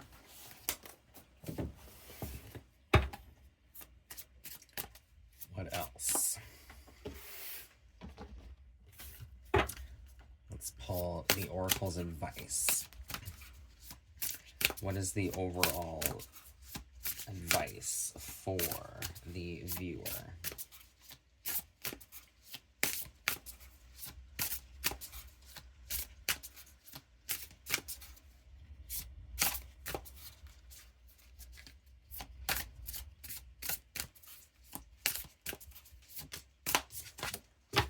Sanctuary, privacy, inviolate personal space, respected boundaries, and taboos.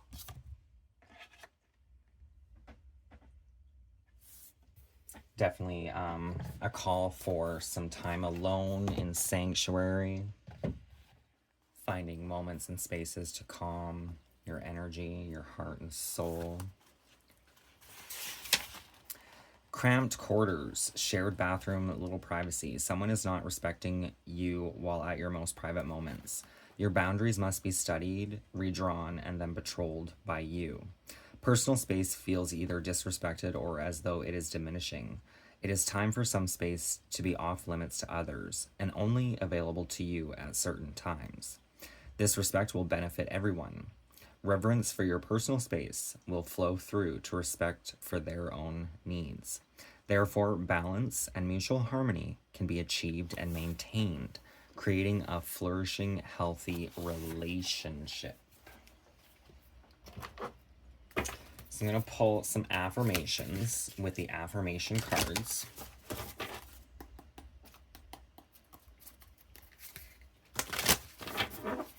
So this may be a call to take time out, especially if you have, you know, family member, roommates, whatever the case may be, just to be alone with yourself for a while.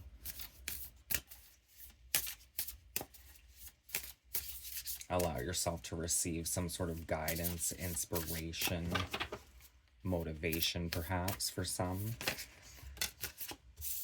Every day I am becoming the best version of myself. Cat's energy.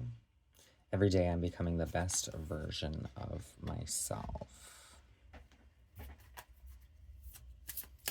I get one more. For the viewer, oh look at that, another cat. I am surrounded by supportive and empowering people. I'm surrounded by supportive and empowering people, which is kind of showing up in that sun card a little bit here as well. People trying to help, even in the death card. The death card shows two mermaids and a human trying to clean up death and disaster from the ocean. So definitely could have support around you here. I am surrounded by supportive and empowering people. Or maybe that's a mantra you want to work with to invoke that, those type of relationships, right? To support your own energy, your own grace and form of spirit.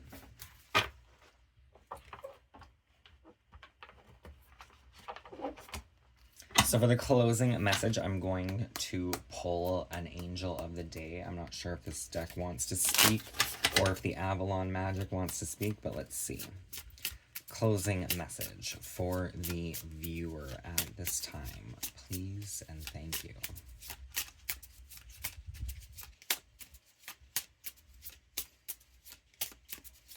No, not from that deck. I was wrong, my bad.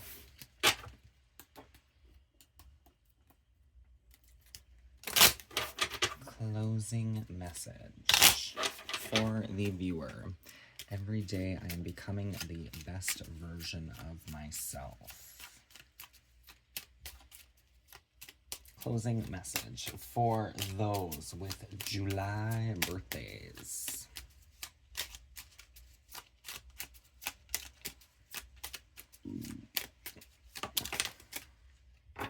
Be fierce, be brave, do things that challenge you. Search for your own sacred grail.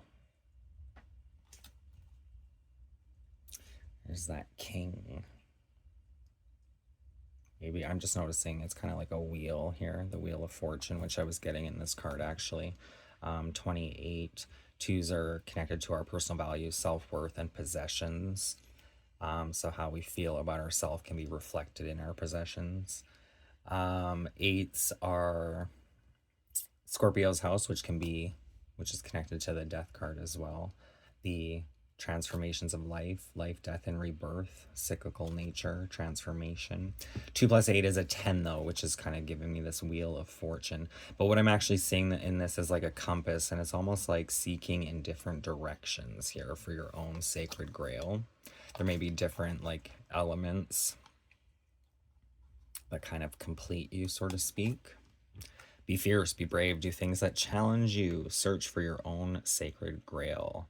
And it was reminding me of that King of Cups that came out earlier. It's kind of the balance of our being. I'm just noticing we have the masculine and the feminine, right? Things that ignite some creation, our own spark. It's like taking them, it's almost like balancing the heart and the mind here, right? Allow the true love of your soul to radiate, and you shall see The natural beauty around you expand. Allow the true love of your soul to radiate, and you shall see the natural beauty around you expand. So that definitely makes a lot of sense with that card of beauty coming out. Honoring the beauty of ourselves, our integrity of form and spirit.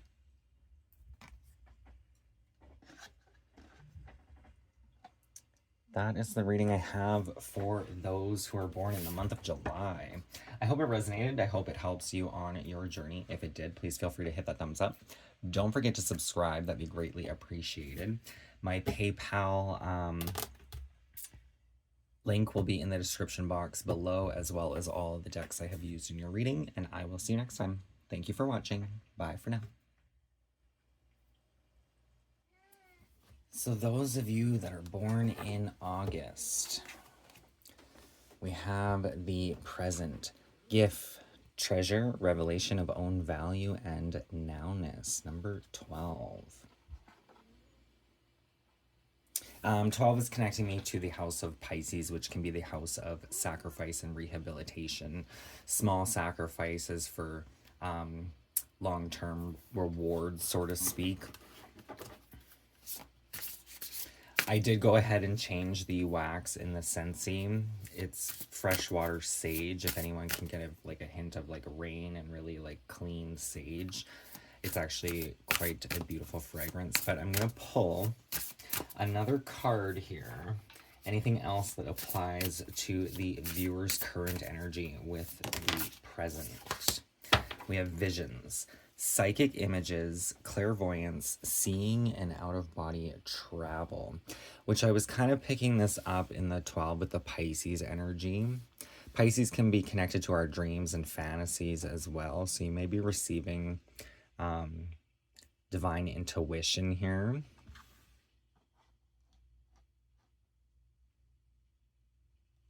During, I'm just seeing 37, so 3s are Gemini's energy, so this could be during night and day as well.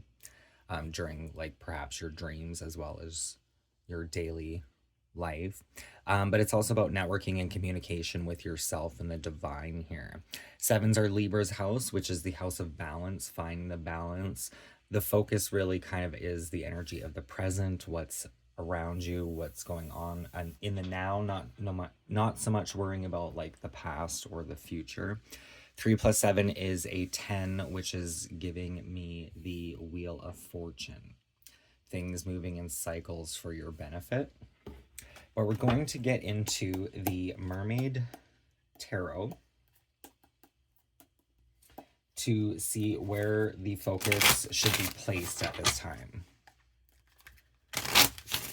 Where should the focus be for the viewer? People born in August. I just saw the scales of justice, finding the balance, which was coming through that visions as well, right? With the day and night, kind of getting them aligned in synchronicity. Oh, the Wheel of Fortune.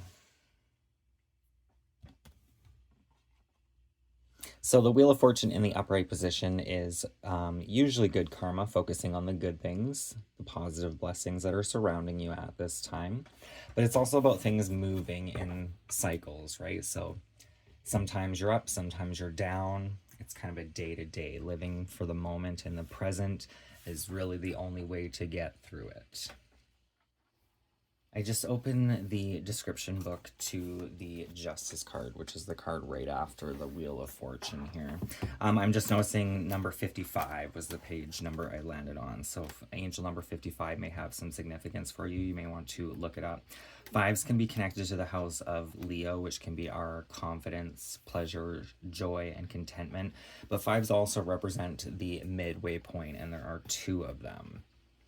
So there may be 2 journeys, destinations, desires, even karmic imprints that you may be working through simultaneously, and it's like you're halfway through. Not to give up yet. What was once up will eventually find its way down. What was once lost and broken will eventually be found and given new life. The Wheel of Fortune is a reminder of the temporary nature of our physical existence. Things change, shift, and move. Nothing stays as it is forever. Time marches on. Where you find yourself now may not be the same in the future. Acceptable or not, it won't last, so either enjoy the moment the wheel brings you, or hold on to the hope that things won't always be this way if your situation is unacceptable. 51. So this could be a learning of self. One can be Aries energy, which is the house of self, beliefs, inherited traits, upbringing. 5 plus 1 is a 6, which is our service and overall health. So being of service to ourself, our life here, our body, our health again is coming through.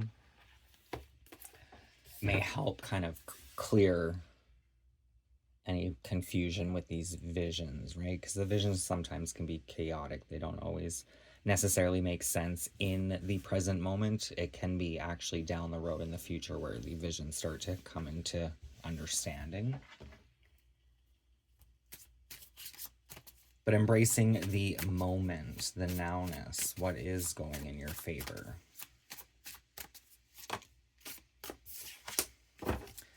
We have the energy of death. So for some, you definitely could be working through these cycles of death. And we have the Star card in reverse.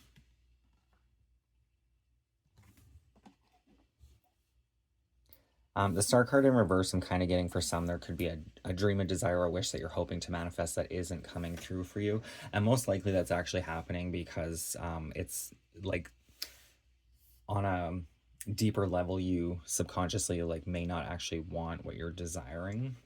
Death always leaves behind something to clean up. The sludge that seems to stick to your skin and seeps into your lungs is the residue of death's deeds, and it needs to be cleaned. Just like the ocean animals in this card, you may need someone to help you with this process. Seek those who work on cleaning, clearing, and healing the energy left behind from old cycles. Let them assist you in leaving behind that which makes you weak and vulnerable, and allow them to restore and strengthen you. So this is, we have 59, which is bringing me 5 plus 9 is a 14. It's the energy of balance and temperance. The last reading I just did, which would have been for the July birthdays, healing energy left behind from old cycles. So the crown chakra came out in that reading. You may want to work with the crown chakra, which is supposed to be like our connection to the divine. Could even the energies from our visions can come from our crown chakra a little bit, but the crown chakra may be polluted here a little bit, which is funny because in this death card it's all about oil being spilled into the ocean, and these merfolk and the humans are all trying to clear the wildlife to heal it. So you may want to work with the crown chakra. These may be friends, family members, or spiritual teachers. Allow them to restore and strengthen you. Don't rule anyone out. Just ask for assistance and allow it to appear. The star, that big dream, wish or goal. The one that scares you so much that you won't even allow yourself to think about it for longer than a second. You are not clear on what you want. Sorry, that part was the star in the upright. I was reading the wrong section. You are not clear on what you want, and it seems like you are doing nothing but chasing your own tail. In order for the Dreamweaver to hear the beat of your wish's heart, you need to focus, be still, and make a decision. There cannot be forward movement or progress until you know the direction in which you wish to go. Stop the noise, go within, and allow your heart to beat clearly and loudly. You may want to take some really deep, slow breaths, which I'm just noticing in this conch shell would kind of help. It's like an anxiety attack. You can use like a paper bag to breathe into it to regulate the breathing. But your wishes may be unclear here for some because of this death energy is actually what I'm getting. Death is a whole grieving process, right? And it can be the death of somebody. It can be the death of a career choice, a job, a situation, a relationship, fit it into whatever transition is going on within your own journey, viewer. But if that's the case, working to get to some desire or goal may not always work because the energies are a little fickle when we're working through the grieving stages, right? The 5 stages of grieving. Our emotions can become sporadic at times. Any other advice that wants to come through for the viewer? We have the 6 of Wands. It is kind of coming out sideways. It usually represents victory and success, reward and recognition. Maybe you're not really feeling it at this time.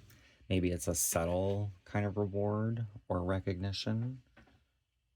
Small victories. This card really is kind of about getting through the fears of illusion. So you may be having darker energies even coming through your visions that may be causing a little bit of fear and anxiety here, or sadness with that card of grief. Risks and rewards seem to go hand in hand. The bigger the risk, the bigger the reward. But success can only happen when one's thoughts and actions are aligned. There is no place for doubt or disbelief in the victor's circle. Doubt and disbelief are probably a normal part of the process. But overcoming them, not letting them drown you. It's funny with the Star card in reverse, usually the Rider-Waite version of the tarot, the Star card shows a woman dumping 2 vases of water, one into a lake, one back onto the earth, which is supposed to be a symbolism of letting go of old emotions that we've carried for quite some time so that we can refill with new emotions.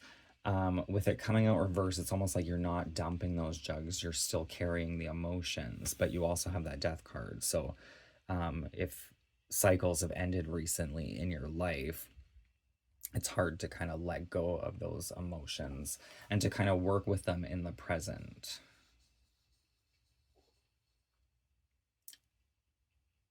Which is probably where you'll find this victory and success. Just to try to do your best to work through the grieving process. And like I said, it's different for different people out there. Some it could be people, like a lost loved one. It could be a lost career.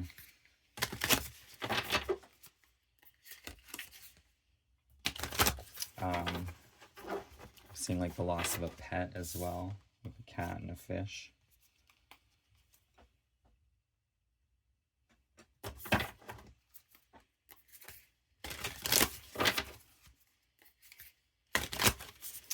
But you have that, oh, there it is again as well, that Pisces energy, which is coming through in the present with that card number 12.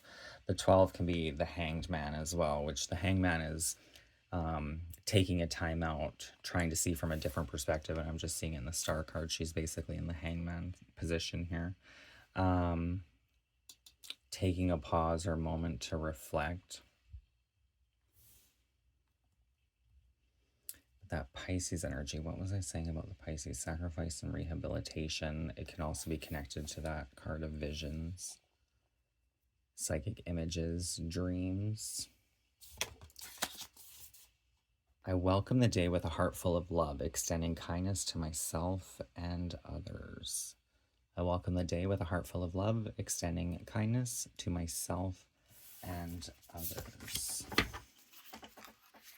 These are the affirmation cards.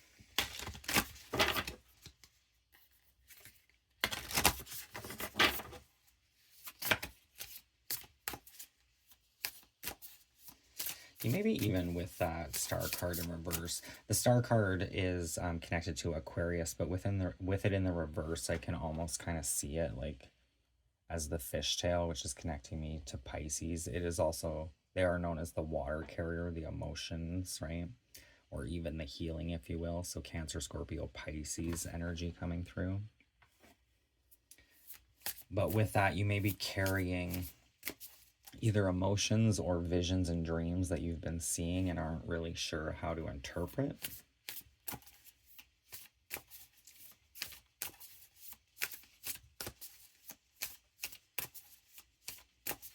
Which is, I mean, it's okay. It's actually probably working in your favor, right? You do have the Wheel of Fortune in the upright position as well as the Six of Wands. So this can be maybe certain things going. I'm kind of getting the image of like a pet. For some, it could be like releasing or saying goodbye to a pet so that somebody could move in, or to perhaps potentially meet another pet, like an animal, and that cat just keeps coming back up. That's that fish and the cat. The most courageous act is still to think for yourself aloud. Coco Chanel. Thinking out loud. Isn't that a song?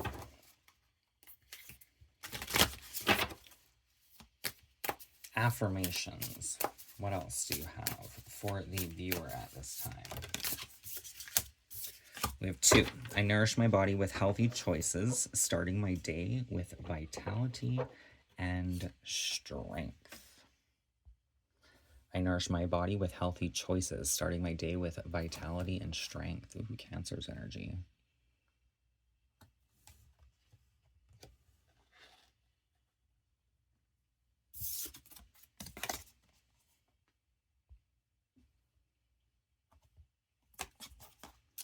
As you embrace your authenticity and cultivate self-love, you become a beacon of empowerment for people everywhere.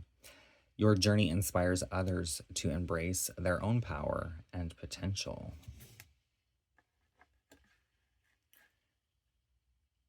Your journey inspires others to embrace their own power and potential. It's like an inspirational leader. That's actually the description of this card, is this little boy. Doesn't allow fear into his mind to swallow the pearl, because if he lets fear into his thoughts, the pearl will burn him. But if he doesn't have the fear, the pearl won't. But it's also people gathering around to witness his achievement and success. So it's kind of like, it's almost like the achievement and success here is really up to you, viewer. But the gift really is in the present. Revelation of own value.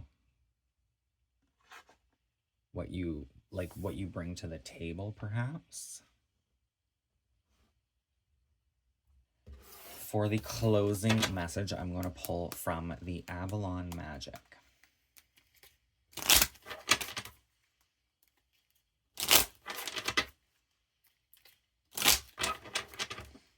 Closing messages for the viewer.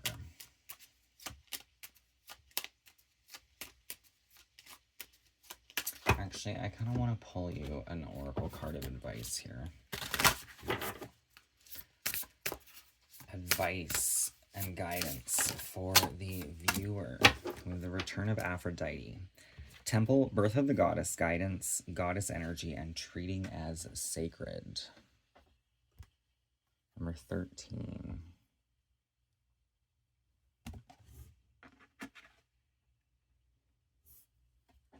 When Aphrodite comes to you from the sea, you are being reminded of your deep, delicious nature, the power of your sensual desire, and the holiness of laughter and delight.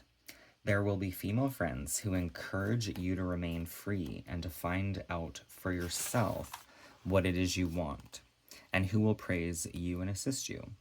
It is a time of being reborn into your sensual self and all that you are as a woman or man. Your yoni, your body, your breasts and hips, all are now greeted and claimed and reclaimed with love. You see that you do walk in beauty, and that many have seen you coming from afar and have desired you. There is no sin in this. Aphrodite loved beauty too, and knew how to share with other women, gifting her magic belt to Hera for a time to help her with her faithless husband Zeus, or sharing Adonis for half the year with youthful, irresistible Persephone. She is not the same as others. She does not wish to have and to hold. She wishes to experience, to be loved and filled again and again with all the beauty this world has to offer. But she never wishes for ownership. All is golden. Everybody is in love for a magical time because the goddess has returned. 66. Sorry, I was trying to catch it. It's a lot of based on women here. Wasn't there, yeah, beacon of empowerment for women everywhere.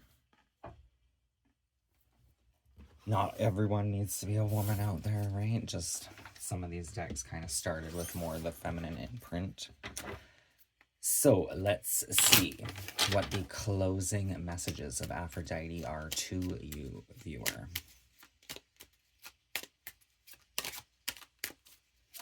Closing messages.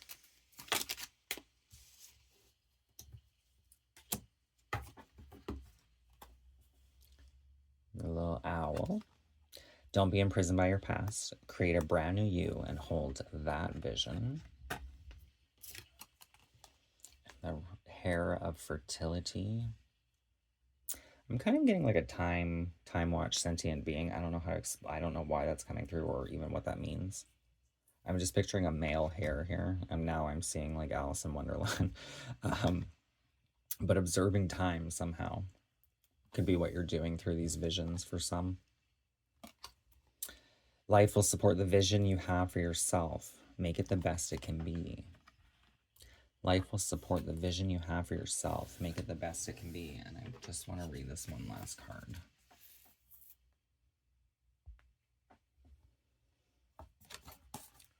The only way to do great work is to love what you do. Maya Angelou. The only way to do great work is to love what you do. I hope everyone out there has the benefit of doing what they love. But that is the reading I have for you at this time. So embracing the present. These visions are probably things that are coming through to help clear and balance this energy. But for now, the best thing you can do is work through the present energy so it doesn't disrupt your future in the long term. But I will leave it there. Thank you for watching. If it resonated, please feel free to hit that thumbs up and don't forget to subscribe. My PayPal link will be in the description box for donations, and I will see you next time. Thank you for watching. Bye for now. All right, those born in the month of September, we have the Coral's Wisdom, colony, delicacy, fragility, and works that are created over great periods of time. So this card comes with a breakdown of different color and divination meanings. So basically it says tune into the essence of coral. See which color comes to you to know what messages these precious tiny creatures are communicating to you. Each coral family has particular qualities, and each region has an energetic signature that is unique. To tune into your coral, read the list below. So maybe take a second if there's a color that comes to mind or there's a color that you've been seeing often. Red coral we have prevents bleeding, is wonderful for the menstrual cycle and for women who are going into their crone years, menopausal. Red coral also heals wounds and makes people strong. Blue coral can prevent illness and disease developing, restores balance to the body, soul, emotions, and spirit. Golden coral. This beautiful rare coral brings abundance and great good fortune. I should reiterate, you don't necessarily have to work with coral per se, but you can work with stones or even different color fabrics. Black banishes negative energies from your body, your bones in particular.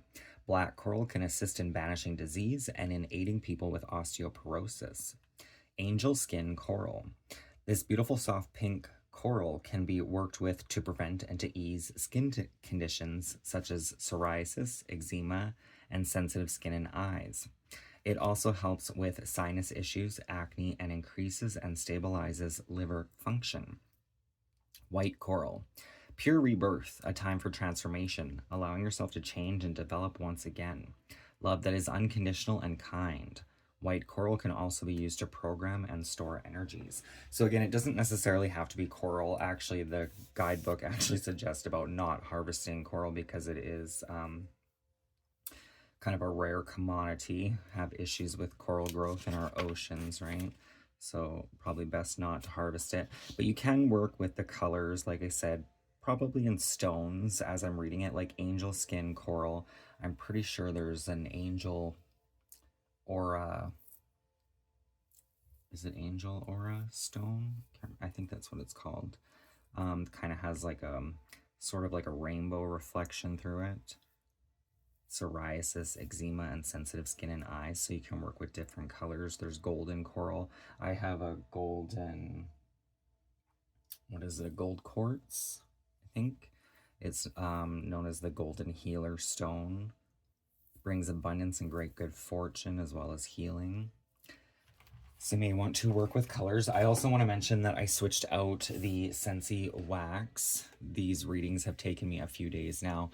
Currently, I'm burning the fresh water sage. So this kind of smells a bit like rain, maybe a river stream with fresh, like unburned sage. It's quite beautiful. I've also been burning the Stitch Experiment 626 in my living room throughout the day to get my day going. This one is actually quite a beautiful smell. It's kind of clean, with a hint of Disney magic, if you will. Just throwing that out there. I will have my Scentsy website in the description box. But let's pull another card. Anything else that applies to your current energy, to the viewer's current energy. We have Song of the Siren, the call, the summoning, and a voice to acknowledge. Number 5. So 5s can be connected to the house of Leo, which can be connected to our house of passion, pleasure, joy, and contentment. The siren's energy could be a bit of pride and ego coming through as well. I always kind of see the difference between a siren and a mermaid. A mermaid is a little bit more loving, where the siren's a little bit more maybe harsher, singing from like ego and saving face, so to speak. Could be wrong about that, but that's kind of how I interpret the two. So Song of the Siren, there may be like for some, like this desire that comes from a void, so to speak. This card sort of wanted to flip out. I'm not going to take it, but I am going to show it to you. The unseen. Too much is hidden from you at this time. So there may be fears, illusions, the unknown that is kind of playing out. So that's color theory may be a good thing to work with at this time, working with different colors. Kind of seeing a lot of like, there's white in this energy as well. She has kind of like a light blue and white vibrancy around her, so perhaps working with white tones or white stones. Selenite would be a good one. Selenite is a very peaceful stone that's supposed to bring serenity. But let's get into the tarot. This is the Mermaid Tarot. All the decks I have used in your reading will be hashtagged in the description box below, but we're going to see where the focus needs to be at this time, where your focus should be. Where should the focus be for the viewer? Please and thank you. We have the Four of Cups.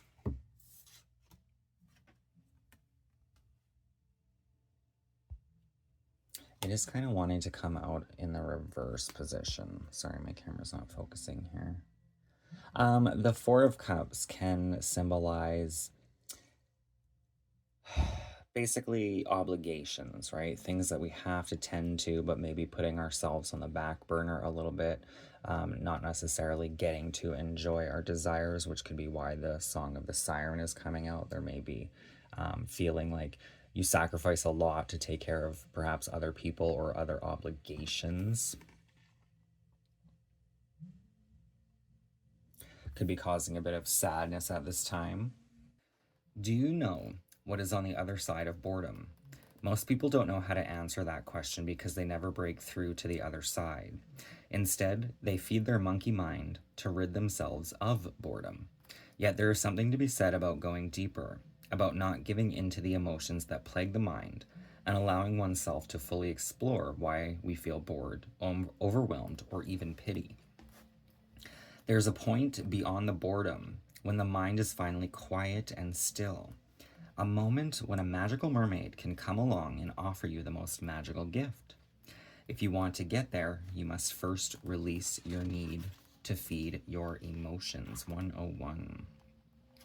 I'm going to read the upright energy as well. We have angel number 99 coming through. So 9s can be connected to the house of Sagittarius, which can be connected to our goals, ambitions, and the things that drive us.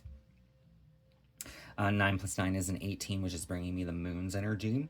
So the moon can be, the moon I kind of see as like our submissive and dominant sides of our own creation, with the dog and the wolf on the original, or on the Rider-Waite version of the tarot.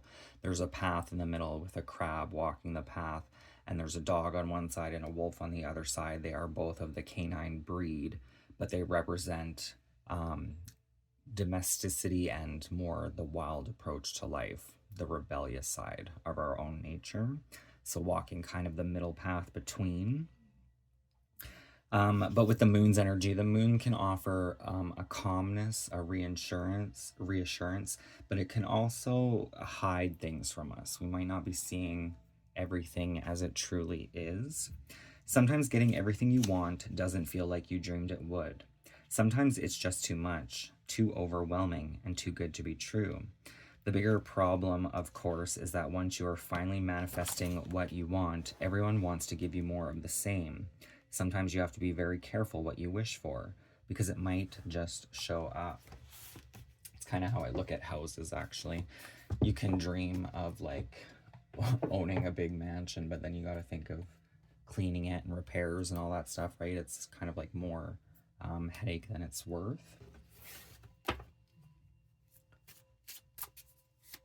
But we think we want something and maybe not think it entirely through here, because it may be coming from a place of ego or yearning, especially with that Four of Cups, because this Four of Cups does highlight a man who is in his addiction, right? Suffering, wounded.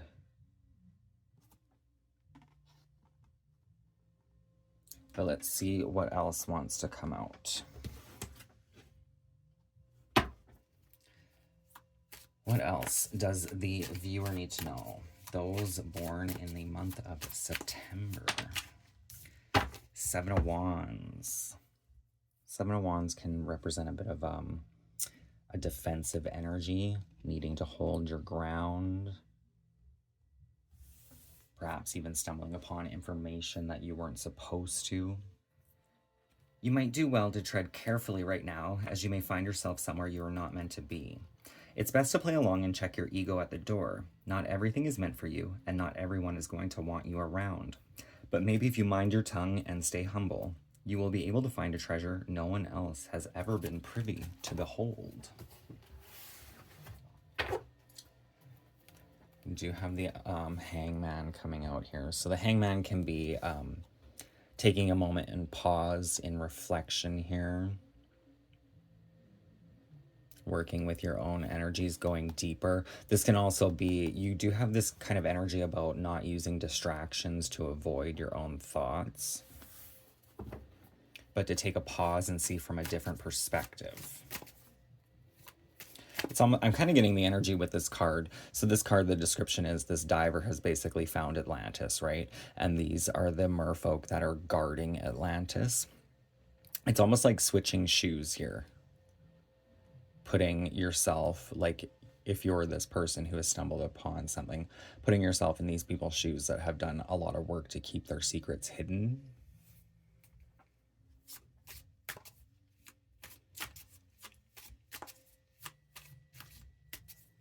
Any more with the 7 of Wands for the viewer? Oh, look at that. If you heed the advice I'm getting, because this does say to kind of Stay humble. Try to observe more than speaking. You have the Six of Wands. The Six of Wands represents victory, success, recognition. So this definitely could represent some sort of hiccup or even an awkward interaction with somebody. But if you tread carefully here, it does show that there is victory and success to be had. Risks and rewards seem to go hand in hand. The bigger the risk, the bigger the reward. But success can only happen when one's thoughts and actions are aligned. There is no place for doubt or disbelief in the victor's circle. 149. There may be some doubt or disbelief. This card speaks of these children watching this fire pearl eater about to eat the pearl, but he doesn't give in to the illusion of fear, otherwise he will burn his mouth. So he trusts his own process.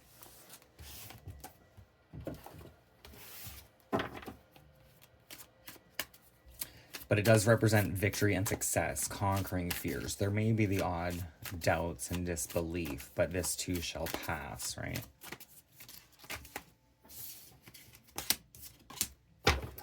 There is a cause for celebration with the Three of Cups and a tempering or balancing of energy with the card of Temperance.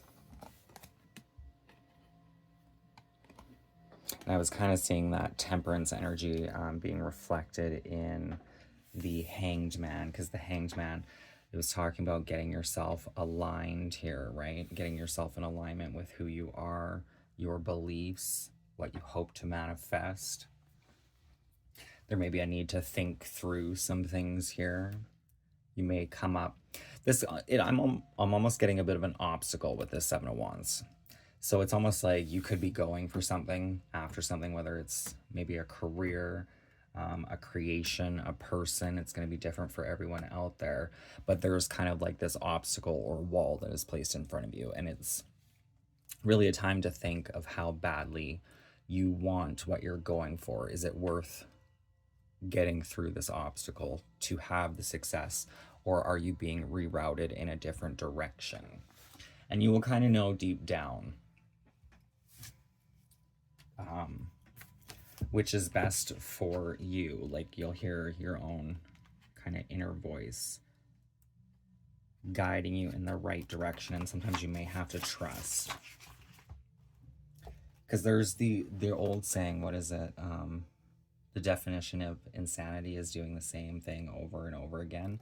And that can definitely be true, especially when it comes to relationships, right? If you're seeking relationships that aren't necessarily beneficial, maybe sometimes they're toxic or come from a place of loneliness, that can definitely be true. That can be a habit or a pattern that we kind of need to break.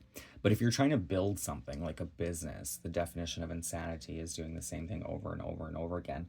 It's kind of what needs to be done when we're trying to create projects or businesses, is repetition, right?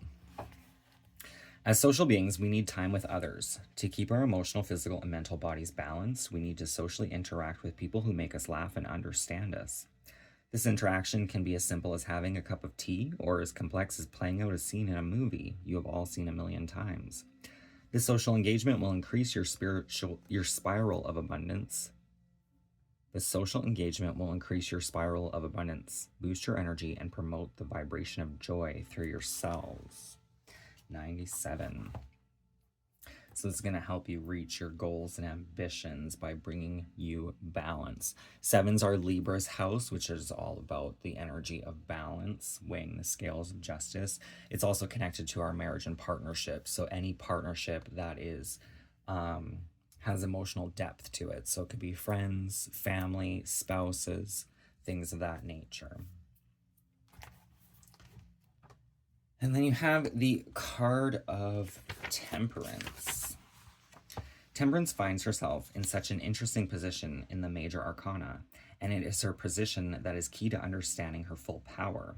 Temperance sits between death and the devil, a bridge between the old self and the new. Death and the devil, right? This could represent a loss for some. The devil can be our own minds, or addictive behaviors, crutches, codependencies.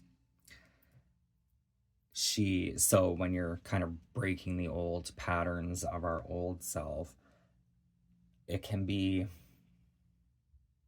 a bit of unsurety about who the new self is, right? Especially when you're so used to operating from certain patterns of behavior in your life that you're trying to shift those dynamics so you're not completing the definition of insanity. So there's kind of like maybe a bit of a limbo space here, but things are balancing out. She receives you after your ego has passed through death's door and shows you the possibilities of what life could be like by introducing you to the devil. It is not her place to cast judgment or to even make suggestions for how you should proceed from this point forward. If anything, Temperance is more interested in showing, not telling. For this reason, it is so important you pay close attention to everything she does while you are in her presence. Watch how she creates. Study her guided and extremely thought-out actions. When you watch, maybe you will not be as tempted when she hands you over to the step that comes next. So the devil can kind of chain us to our desires, our yearning, right? That siren's energy. So this is going to be different for multiple people out there. But these could be things like, I don't know, whatever you do when you don't feel like good enough, like what is your kind of default crutch or pattern? Some people, it may be drugs, addictions, sex, self-sabotage, things of that nature, right? So the devil kind of binds you to this, the taboo, your desires, the things that will tempt you, to see if, basically, if you'll give in to those temptations or choose to evolve through it. To work through them so they don't sidetrack you from what is actually important on your path, because we can all kind of deviate from that, especially when we're feeling like things aren't quite working how we had hoped or wanted to, right? And that can be, the divine is working with you hand in hand to kind of balance your energy to help you get this success. But you also play, obviously, a role in your own journey and evolution here. So let's pull a card of advice from the Oracle of the Mermaids. I did see the card of transparency. So maybe I need to be transparent here, even if it's just with yourself, to be honest with yourself. Not to operate from pride or ego, but more from acknowledged truth. What is the Oracle's guidance and advice for the best outcome?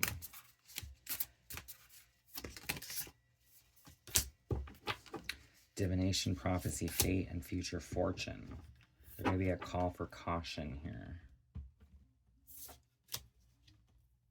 Being cautious of what you put out into the world, especially when you're divinating. Something that I've been doing recently is like when I'm setting intentions. Being careful not to put out wishy-washy or like negative intentions, right? Like you want to put out good karma into the world so that good karma will come back to you. The mermaids have come via this card, and they say to you that you too have the gift of seeing the possibilities, of knowing and feeling out the fate. And they know that as a fellow mer being, one who has been born of the great sea mother, you too can work with the gift of seeing in many directions at once. It is as if you can stare into water and see ripples of what could be. The mermaids are oracles, sibyls of the sea, and you too have the power to connect with the divine. And this power can be activated as you teach yourself the wisdom of the sea. which kind of makes sense with that Coral's wisdom coming out. Tuning into the more water landscapes, the water worlds. There must be discipline and purpose to your movement. Instruction is coming, and they will deliver it through dreams and visions. There will be signs, and there will be omens, and the symbols will come to you. You will dream, and while these dreams may be cryptic, or a vision may seem to be unrelated to what is currently taking place, the universe and the ocean of consciousness and possibilities is calling to you to listen and to hear and read the signs, become aware, and hear them whisper on the shoreline of consciousness. Learn to read an oracle like this one, work with spreads for focus and discipline, and conduct readings for friends. You have a gift. It is time to train and then to exercise it with responsibility and beauty. And this may be where you find a balancing of your personal values and self-worth. 72, so 7's being that house of Libra of balance, and 2 being connected to the house of Taurus, which is all about our personal values, self-worth, and our possessions.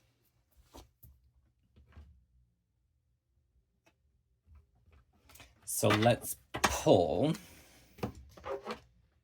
an affirmation.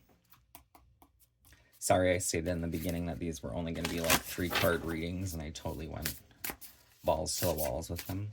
There was also that movie that was coming through. It was a movie that my stepfather used to like, actually. I think it's just called Waterworld. I don't even really remember what it's about. Isn't there like a flood or something, and they were trying to build a life on top of the water? Affirmations. We have Saturn and Aries.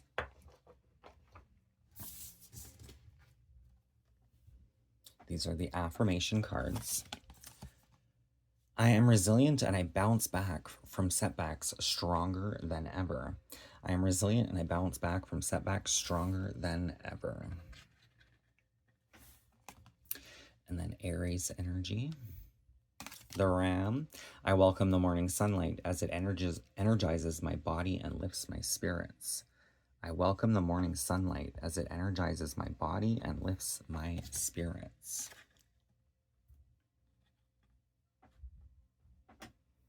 So for the closing message, I'm going to pull from the Avalon Magic, I believe. Sorry, I'm trying to see it in my head. Kind of like that ripples in the water. Closing message for the viewer. I'm working with 2 decks for the closing messages. Sometimes it's unclear which one wants to be read. We have, I think this is called the Triskel, Life, Death, and Rebirth. The cycles of life, or what is it? Chaos, destruction, and rebirth. So kind of like Phoenix energy, or Scorpio, the gateways and transitions of life. You can see kind of the cycles of life in the mushrooms here. The seasons, if you will, of growth. Honor the magic of the land. Be nature's friend and ally. Assist in recreating Mother Earth's original garden of pure wonder. So that could be, one thing could be like picking up garbage. Another thing I do is when I go for walks on trails, sometimes I'll pick the grain off grass and stuff that's growing and sprinkle the seeds.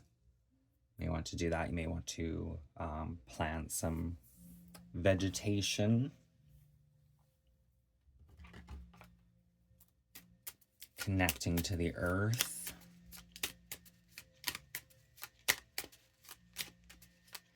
If you have the space for something I always wanted to do is create like a big kind of crazy garden of some sort, multiple different plants.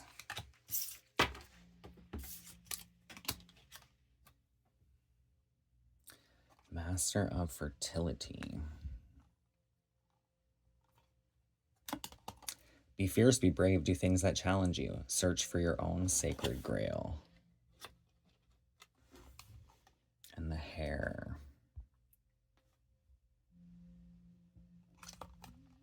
Life will support the vision you have for yourself. Make it the best it can be.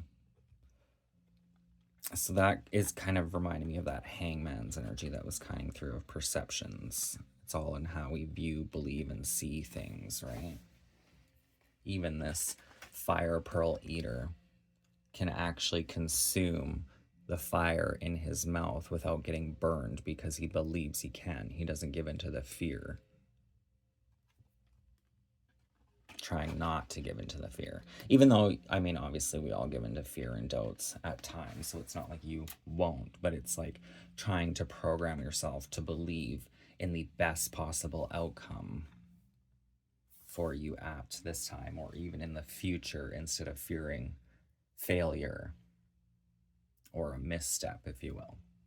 But that is the reading I have for you at this time. I hope it resonates. If it does, please feel free to hit that thumbs up and don't forget to subscribe. That'd be greatly appreciated. As I mentioned, all the decks I've used in your reading will be hashtagged in the description box below if anyone's interested in working with them for themselves, as well as my PayPal for donations. I will see you next time, and thank you for watching. Bye for now. All right, those with birthdays in October. We have the energy of endurance. Keep going. 43. I just want to mention for your reading, I swapped out the Italian Sunshine Wax for the Freshwater Sage. The Italian Sunshine, as I mentioned, was just a tester that was already half burned, so there wasn't very much fragrance in it by the time I got to your reading. Now I'm burning the Freshwater Sage because it's just a beautiful, natural kind of rainfall and fresh sage kind of smell, and it is currently raining. Before every reading, I do wash my hands to keep my cards, you know, nice and newish looking. I did just get the Scentsy Apple Berry hand soap, which is quite nice. It's not a foam, it's actually like a thick liquid, so there's like quite a lot of soap in this little bottle actually. But they had a mystery hand soap for I think $8.50 available, and it smells like I want to say what are they called? Delicious red apple, red delicious apple. But let's pull another card from the Oracle of the Mermaids with the card of endurance for those with birthdays in October. We have experiments, manipulation of nature, forcing change, cruelty in the pursuit of knowledge, and arrogance. 33. Threes can be connected to Gemini's house, which can be the light and shadows, right? Hopes and fears. It can also be about how we're communicating and networking, potentially with ourselves, with the divine, maybe working through some processes here with that experiments. But let's pull a card from the Mermaid Tarot to see where your focus should be at this time. What does the viewer need to know? I'm really being drawn to this forcing change. So that may be a bit of a warning. For some, if there's a change that needs to happen, maybe this is the call to keep pushing forward. It might be kind of hard, rocky. This experiments card really leads to kind of unknown energy. But where should the focus be for those in October? We have the Three of Swords. So this Three of Swords can represent pains of the heart, worries of the mind, loss, tragedy, suffering. The Three of Swords brings pain. Sometimes the pain is yours, and sometimes it is not. Either way, you will feel it. There is no getting around the mental anguish your current situation brings, so practice holding the space for it instead. See it as a sacred passing, something that must happen in order for newness to appear. Within pain are the seeds of joy, and one cannot exist without the other, though they are not exactly two equal sides of the same coin. You will find the spiritual lesson in this, but maybe not right this second. So what else wants to come out for those born in October?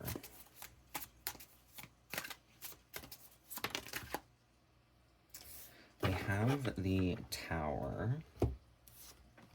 It is coming out sideways, so I'm going to read the upright and reversal positions, and it may apply differently to different people out there. But the Tower can represent change, obstacles, pain. So this can indicate an internal blowout. Stress, anxiety, and resistance wreak havoc on the body. Be mindful of how your body is communicating to you right now, as it may very well be sending you warning signs that things are not as they should be and trouble is on the horizon. The trouble could be a weakened immune system, stress-related headaches, digestive issues, or other explosive bodily functions. So this could also be, I'm kind of getting the energy of like worrying and stressing about things too much can cause illness to the body. So the experiment may be trying to find a way to not let this disturb our foundation, in a sort of speak, to think about it in a new way, think about the healing and evolution as opposed to the pain and suffering. The Tower reminds us that things fall down and break apart, especially things that are built on rocky foundations or near emotional and mental fault lines. Destruction is a fact of life. None of us escape it. Things end and disintegrate right in front of our eyes, all throughout our lives. For whatever reason, you have forgotten that everything is temporary. Something in your life needs to be rebuilt or replaced. Its current construction no longer serves its purpose, and it is being destroyed. This is a good thing and necessary for something new to find its way into your life. 69, which is connecting me to Cancer's energy, the moon.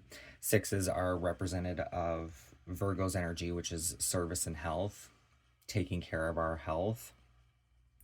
Nines are Sagittarius' energy, which is connected to our goals and ambitions, right? There's this energy of keeping going. Our service and health, though, what was I was kind of getting the energy of like a hypochondriac, which like any little thing you can like worry and stress about, and if you do that, you potentially could feed an imbalance within the body instead of healing it. So this is kind of where I'm getting the energy of experiments, of like trying to imagine healing certain parts of your body. Could be different for everyone, right? Healing it with your own mental abilities could be the experiment that's needed, instead of suffering in the fear of things falling apart or growing worse, if you will. So what is the potential future outcome for those in October with this Three of Swords and the Tower? We have the energy of Temperance. It's all about balancing our energy. Temperance is connected to Sagittarius as well, that 9 energy that we were getting in the 69 of the Cancer moon sign. Goals and ambitions. There's a need for balance here. Could be a need to take care of ourselves as well as be productive. But I guess this is what the current situation or energy is offering, right? This being the outcome is the energy of temperance and balance. Temperance finds herself in such an interesting position in the major arcana, and it is her position that is key to understanding her full power. Temperance sits between death and the devil, a bridge between the old self and the new. She receives you after your ego has passed through death's door and shows you the possibilities of what life could be like by introducing you to the devil. We have 63 coming through, so 3s are coming out in this angel number 33 with the experiments card, introducing you to the devil. So the step that comes after Temperance is the devil card, which kind of, it's like a grounding or a spiritual time out. It kind of binds us to our taboos, maybe even our fears and insecurities a little bit, to help us break the chains and patterns that bind us. It is not her place to cast judgment or to even make suggestions for how you should proceed from this point forward. Temperance is more interested in showing, not telling. For this reason, it is so important you pay close attention to everything she does while you are in her presence. Watch how she creates, study her guided and extremely thought out actions. When you watch, maybe you will not be as tempted when she hands you over to the step that comes next. I'm just being really drawn to this card. This is the card for November's reading. So the next reading. Falling in love, kissing the divine in another and in yourself. We have two opposite creatures coming here together. We have an angel and a mermaid, right? Which is kind of what the temperance energy represents, two kind of opposite forces coming into balance, uniting here. But this temperance card is really, maybe it's just the colors of the magic from the shell in the sun.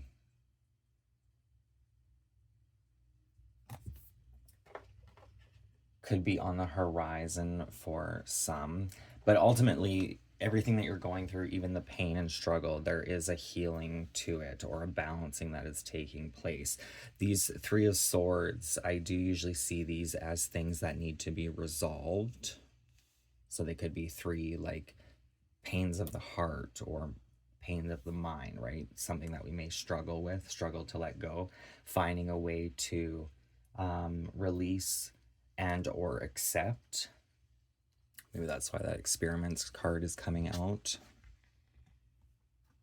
Trying different ways to work through the energy. Manipulation of nature. So now I'm seeing this, like I do this with my own body when things start to go weird. Like one thing is like my legs. I'm pretty sure like the alignment of my legs is changing, and I can notice it by like the calluses on my feet. That it's almost like my pelvis or something is like kind of shifting or realigning slowly and surely. Even my face sometimes. One time I looked in the mirror and I thought, why is my skin on my face is like crooked to my skull? And it's like, it's still an evolutionary growing process, right? But with this manipulation of nature, it's like using your own mind to try and see into your body and kind of start realigning things. It could be something to work with here. Cruelty in the pursuit of knowledge and arrogance is going to lead to devastation. So be mindful of that, maybe changing how we're handling certain things, which can stem from this Three of Swords. The Three of Swords is like heavy things that weigh on the heart that cause us to react in maybe unpleasant ways at times, like going through the energy of grief can cause our energies and how we respond to be kind of sporadic. So let's pull a card of advice with the Oracle of the Mermaids. What is the best advice for the viewer? We have Atlantis. See, I'm your best resource. I'm just kidding. Rapid development, excellence, and success.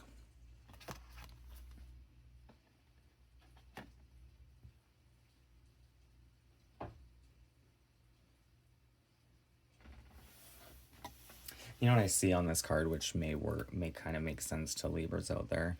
I actually see like a woman in makeup compared to like a woman just naked, and it's almost like what I'm getting is kind of like the feminine with the masculine's detailing, if you will.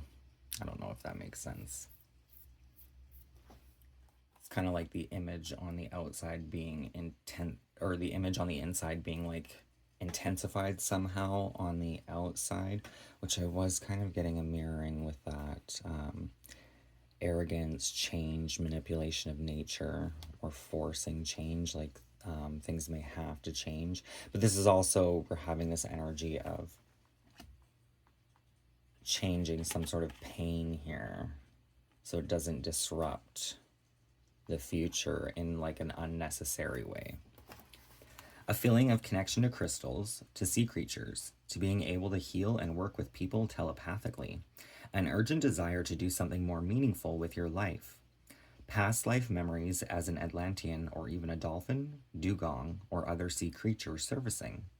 Learning to swim, dive, mermaid, scuba dive, and a desire to be beneath the waves. Connection to ancient sacred sites, feelings of bliss, connection, and higher powers and abilities returning to you.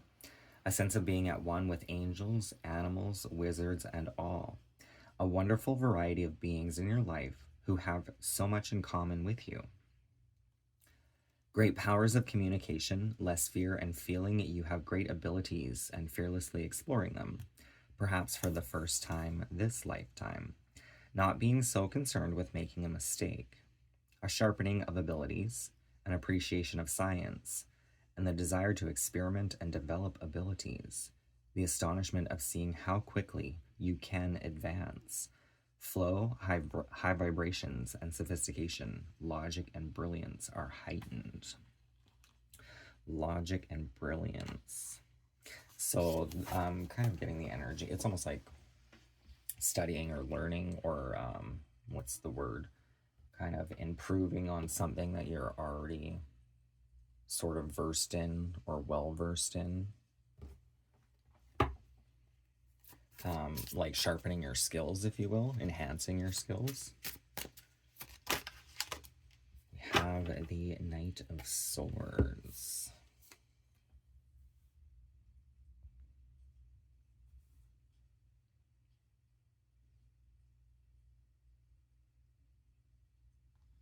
It's kind of like, I always, lately I've just been seeing in this card, staring into the blade of the sword, right?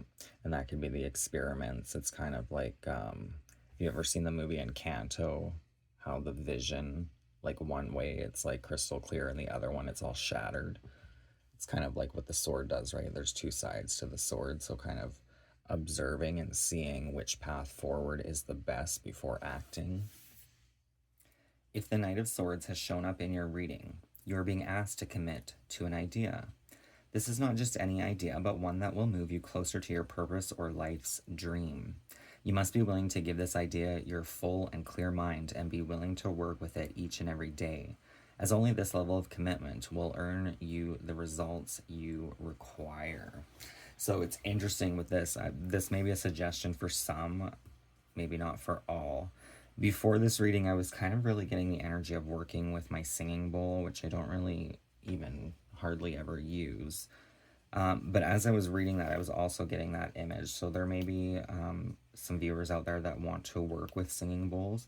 You may want to get your own because it's, you can kind of manipulate your own vibrations, put in good intentions, healing, clearing, clear seeing, things like that. But you can also listen to singing bowl music online to activate different frequencies, intentions. You can set an intention before listening to it. That might help break up some stagnant energy. The reason why I bought a singing bowl for myself in the first place was more when I was going through like turbulent emotions, to try and ring the bowl to get it to kind of break it up so it didn't like overtake me, like take me down. So yeah, maybe you want to try working with singing bowl frequencies to kind of start healing, or at least distract from this like suffering energy, so that when you're making choices, you're not, it's not because of, you know, heartstrings tugging at your decisions, right? Causing you to go in certain routes. The Knight of Swords can be hasty, rushing into things. Getting Gemini, Libra, Aquarius with the sword suit. So with that, with the experiment, it's almost like receiving information and trying to sit with it instead of reacting on it, because the Knight of Swords very much can be kind of a reactive energy. But you have this, the warning of the Tower.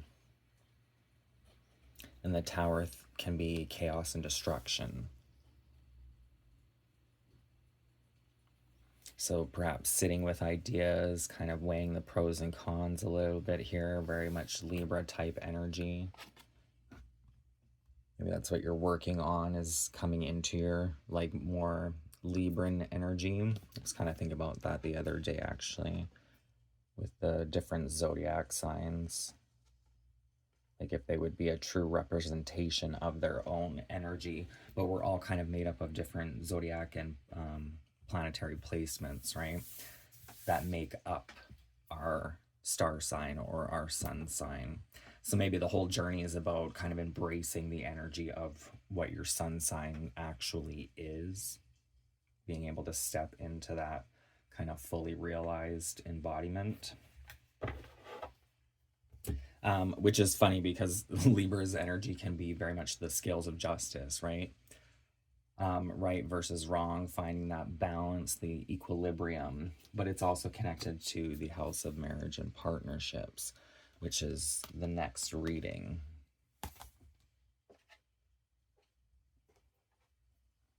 Kind of embracing that like divine self, or growing within that divine self, which you did have coming through. I was speaking of manipulating the body for healthier growth and change, aligning, you know, like the spine and things like that. Like even just sitting there stretching your fingers, like I used to do that all the time, try to align them like perfectly straight and then apply like even pressure.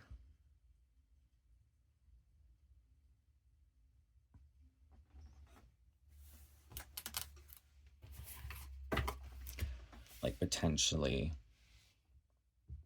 my fingers here, like they're twisted, but potentially by stretching and working with it, they could all like shift into alignment, you know what I mean? But you can do that throughout the body as well, even the toes. I'll do that. I'll kind of like stand on my 2 feet and then crouch down and kind of go more on the tippy toes and stretch the toes out. And there's some that burn like a motherfucker. But those are usually the points in which like the fingers and toes are all connected to our planetary alignments, like the nerve endings that areas need focus and work on. But let's pull some affirmation cards with the affirmation cards for those in October. I trust the journey even when I don't understand it. In a world that often seeks to diminish your worth, remember you are enough just as you are. Your dreams are valid and your voice matters. Your actions have the power to shape the future.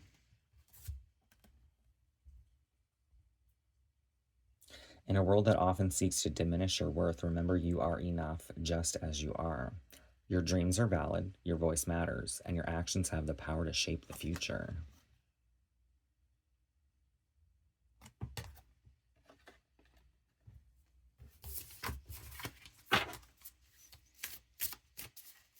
Anything else for those born in the month of October?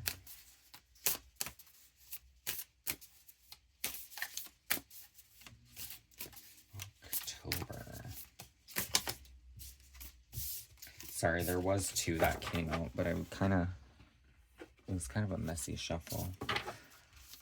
October. The whale in the hands. A whale in the hands is worth 2 in the bush. So fucked up. I am deserving of success and I confidently pursue my goals. I'm deserving of success and I confidently pursue my goals.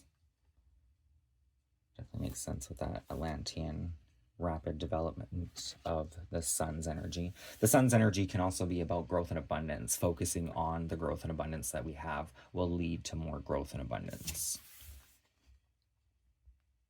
Then you have the moon.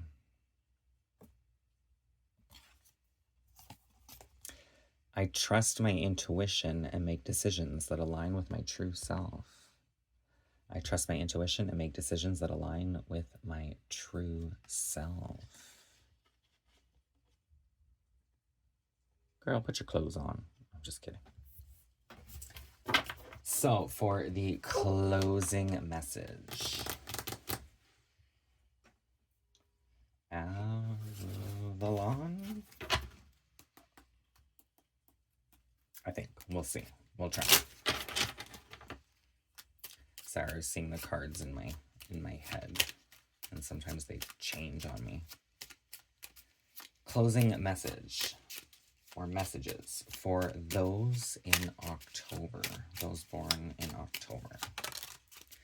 Honor the magic of the land, be nature's friend and ally. Assist in recreating Mother Earth's original garden of pure wonder. That's too funny that came out.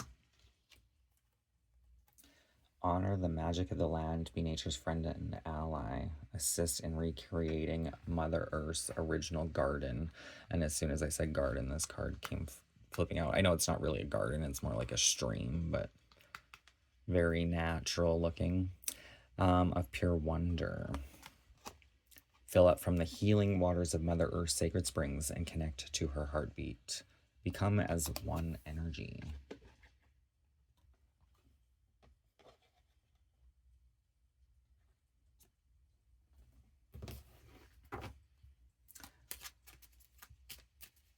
So definitely connecting with the earth right now. That is one of the reasons I love that freshwater sage is it seems like we haven't really had any rain this spring. So I've been trying to burn scents that kind of invoke that energy within my head to like call in like a rain dance here. And the freshwater sage is just one that is very like cleansing like the rain.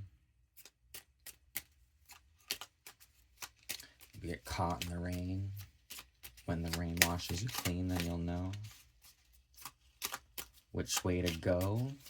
Anything else for the closing message for October, babies? Sorry, I apologize. This reading is longer than I originally stated that it would be. One more. Two more. It's going to be one hell of a long video to upload here. Honor your soul path and step into your authentic self. Let your intuition inform your pathway.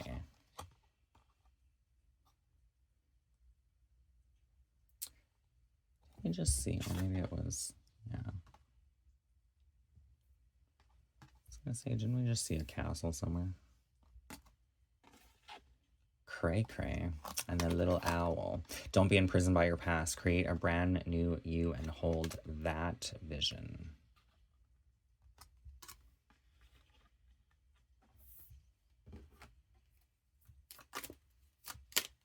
Can I get one more? Thank you. Allow the true love of your soul to radiate, and you shall see the natural beauty around you expand. Allow the true love of your soul to radiate, and you shall see the natural beauty around you expand. Well, it was the top card. That was so funny. I was going to take that card. It was sitting on top of the deck.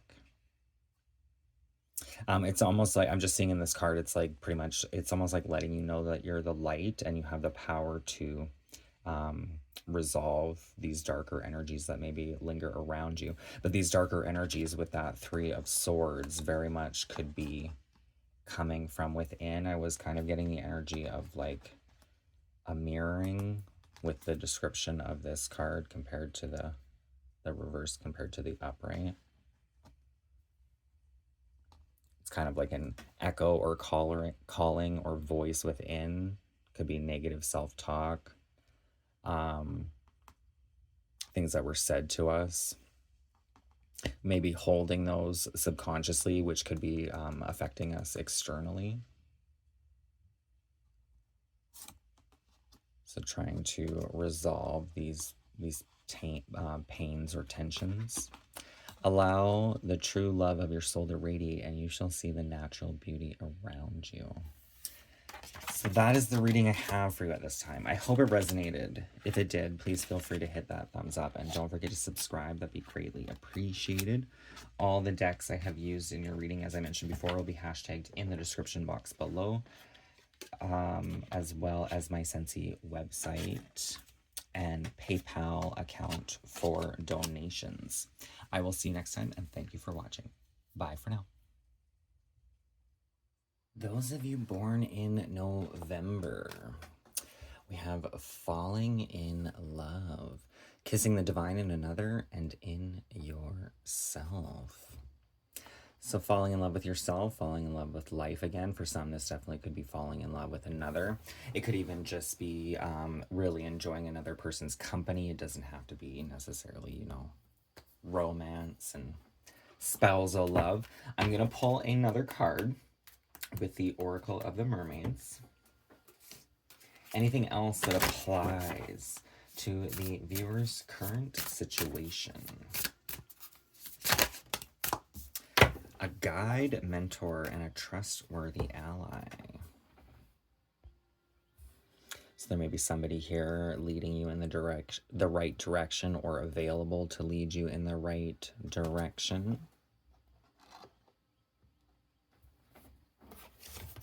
But where should the viewer's focus be at this time? A guide could be a person, a family member, perhaps even a spouse for some. It can also be like an ancestor or an animal spirit guide is actually kind of the energy I was getting. That may be teaching us or showing us something, perhaps even when it comes to falling in love with another. Maybe looking for, you know, somebody that kind of brings out our better qualities as opposed to our lower vibrations, toxicity, right? But where should the viewer's focus be at this time? We have the Nine of Wands. So the Nine of Wands is hard work and dedication. The 9 comes right before the 10 of Wands, and the 10 of Wands is reaping the rewards for all the hard work that you have sowed. So the 9 of Wands, there's still hard work to be put in on your journey, your path here. But it is closer to the finish line than you may realize.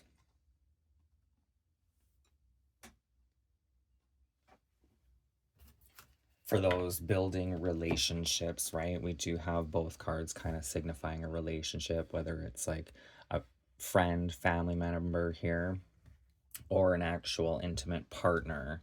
It takes a lot of hard work and dedication to accept and honor other people as they are, as well as your own creation. Learning to harvest creative energy takes patience and strength. You have to know how to ride the energy when it flows and how to get into the vibration of it when it is calm and quiet. There is a balance that takes place in this card that is not always obvious, but simply knowing it is something you should be aware of will assist you all the same. Some of you may want to check out check out a reading for your Venus placements. I was getting the energy of Libra. So you can look up your free natal chart on Google. Astro Astrology Cafe is a free one to see what energy resides in your house of Venus, to connect with that energy a little bit more here.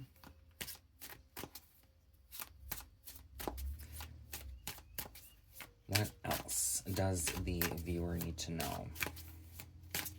One way that is good to work with my Zodiac playlist here on YouTube. If you go into the playlist setting for whatever Zodiac energy you're looking into, you can look through and just, the titles are kind of meant to grab you. Like sometimes if you're thinking a thought throughout the day and you go into the readings and one of the title kind of reverberates something that you were just saying, that's probably the reading that's going to connect to you. But I also, throughout my life, have always worked on shuffle. Like even when I listen to music, I always put it on shuffle, and it's kind of random. What comes through comes through. So working with my readings, my energy that I'm putting out, you're probably best to try that option and go into the playlist and just shuffle it and take the first reading if it connects with your situation. But what else does the viewer need to know? We have the Empress, and the Five of Pentacles. So the Empress is connected to the divine feminine, the mother energy, which is also connected to nature.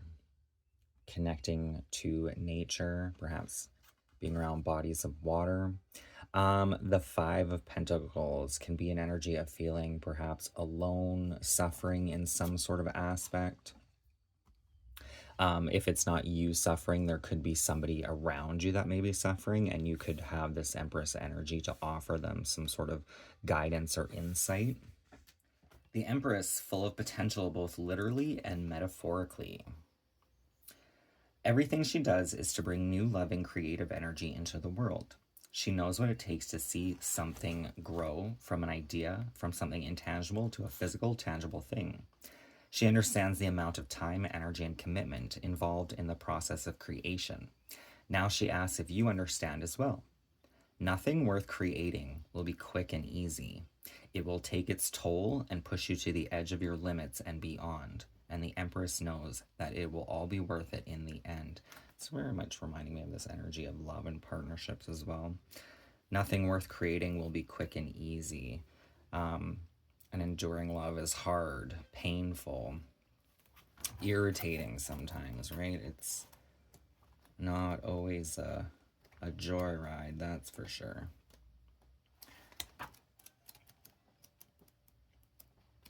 Which brings us into the Five of Pentacles. When we are disconnected or out of alignment with the very thing we say we want, we won't see it, even if it's right in front of us.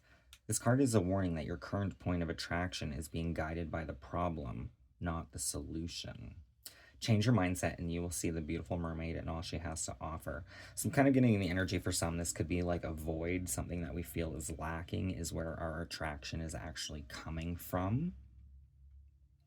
Which, not to say that's a bad thing, but it can be a bit of a toxic or draining energy, right? If we enter into something through like a depressed state, even a relationship, that depression has a very strong chance of just growing if like we're supporting each other's depression sort of energy. So if you're yearning or desiring something that's not happening at this moment, most likely it's because we're not fully ready to receive it in the way that we truly desire it.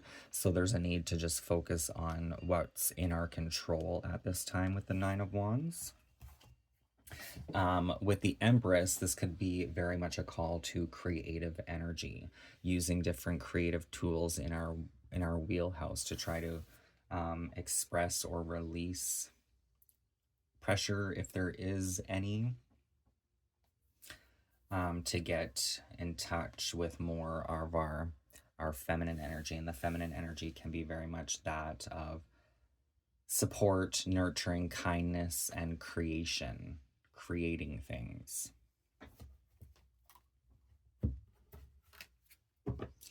Let's pull an oracle card of advice.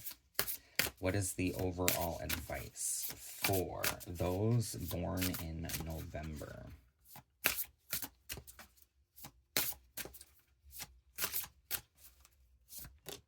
Divination tool. We have a timeout. Awareness, contemplation, solitude, and time alone. So this may be, I'm kind of getting the energy of thinking through things, right? We can have an idea, an insight that seems really intelligent, smart, but it could just be an idea. So this is almost like sitting with an idea, thinking it through, where it could lead, what's all involved in it, what's the logic attached to the desire in the first place, to see it through, to see if it's something that we really want to put the effort into in the first place. But a time out, awareness, contemplation, solitude, and time alone.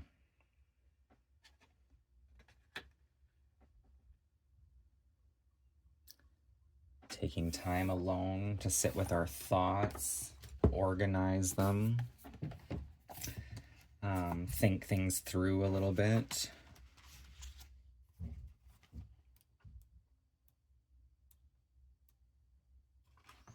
When this card comes forth to be with you for a time, it is your time to consider what you truly think, feel, believe, and know by having some time alone without humans, as you can never be truly alone. The experience of your life has already given you deep wisdom. It is time to strip away sophistications and contradictions and go right down to the heart and marrow of what it is you have learned in this lifetime so far. And that will be found in the deep quiet of the shoreline and on no human shore. It could be a great time for you to become quieter, more of a listener to your own thoughts, to observe how to react, what you respond to, and discover how to proclaim your individual soul amongst all that is. 131. Communication with yourself, the divine, perhaps a guide, if you will. And a guide very much could be, I mean, I was getting the energy of an animal spirit guide, but a guide could also be a deceased loved one. And they can guide us through. You may actually hear their voice, see images. It could leave things on our path, signs, synchronicity, omens that are connecting with you and kind of reassuring. Listen to your own thoughts, observe how to react, what you respond to, and discover how to proclaim your individual soul amongst all that is. If we understand that we are cared for, that we are loved, that we are children of the planet and of the stars, the need for fighting to ensure our survival may no longer take place. We each have a responsibility to the other, yet we must maintain our own sovereignty. By taking time out alone, you give back to yourself your own voice and vision, and can begin to develop understanding and compassion for the various voices that we have given home to, yet that may not belong to us. Perhaps explore conducting a ritual to celebrate your alone time. You could try doing what you normally do. You could try doing what you normally do not do. Take time out from your work, for example. You can make a pact with yourself to not speak for 24 hours from sunset to sunset. You must watch the sunrise and fall. Walk the shoreline and let no words pass your lips. You may observe but not write. You must clear and listen once again. You will have thoughts. You must be in nature.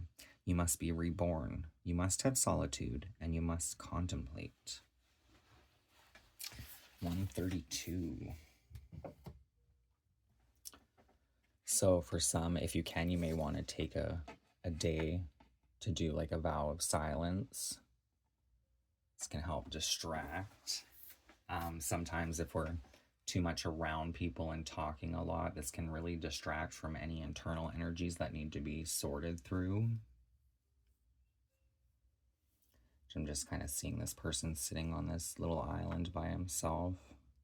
I don't know if it's an island, but working through these thoughts, seeing our own path, kind of maybe even releasing the voices and expectations of others, because there is that energy of sorting our voice from other people's voice. So as we grow, there's always imprints of our family and people around us, what we take on as our own.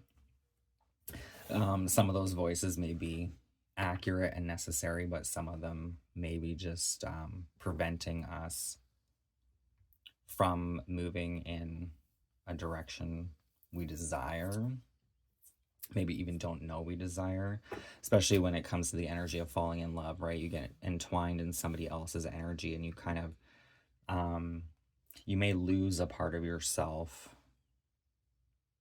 in the relationship. So taking that time out to yourself, it's kind of like regaining your own mind instead of being of two minds. Because when you're in a relationship with people, you're constantly like feeding off each other, right? Whether it's romantic or not. There is a need for self-reflection here with the Knight of Cups, to see one's own individual grace. But let's see what else. Can I get another card for the viewer? Anything connected to the card of Time Out?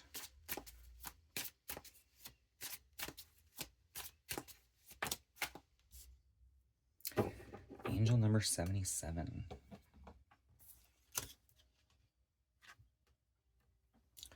We have the Seven of Cups and the Seven of Pentacles. So the Seven of Cups can be about different choices and paths in life. It can be a bit of a dreams illusion, a bit of unsurety, not knowing which way to go. The Seven of Pentacles is a card of waiting.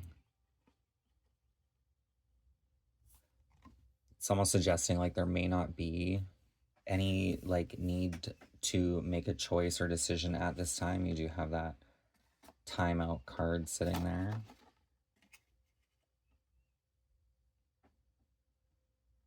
Taking time out. There's no, it's like there's no real rush here. But getting connected to ourselves, perhaps in nature and in times of solitude, we'll be able to kind of sort what we actually desire in this lifetime and in our current circumstances. But then it's a matter of allowing these energies to unfold, taking those moments of pause. Kind of has the energy of like doing, right? It's kind of going back to what I was saying about friends, relationships. If you're constantly with somebody, they can be a great distraction for you, which can be a really good thing. But you're really being called to take time in solitude to kind of be in your own mind and not be of two minds, right? Because when we start pairing up with people, we start to become like the person we're with and getting back to the roots of who you truly are.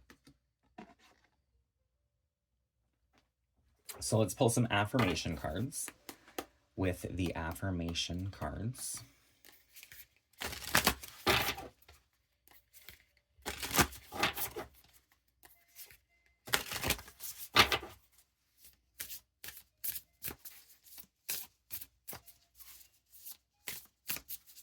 The Seven of Pentacles has a bit of like nourishing energy. You did have that coming through with the Empress, right? The Empress is usually depicted pregnant, and she is pregnant in this card as well, which can symbolize a pregnancy for some, if that's kind of what we're hoping for. Definitely for some, I'm sorry to say this, but I can also see a bit of a miscarriage here, that maybe something didn't come to fruition. But the pregnancy represents the energy of creative power. So being able to create something with this energy and just kind of maybe seeing what we want to create with it. But once we start putting the energy in motion, sometimes we have to let nature take its course, right? We have to slowly let the magic start weaving itself, just like this baby would in the belly. It takes 9 months, right? It takes time for that creation to grow and evolve. And knowing when to invest energy and when to maybe just leave it alone for a little bit. But let's get some affirmations. What else does the viewer need to know? Those born in the month of November.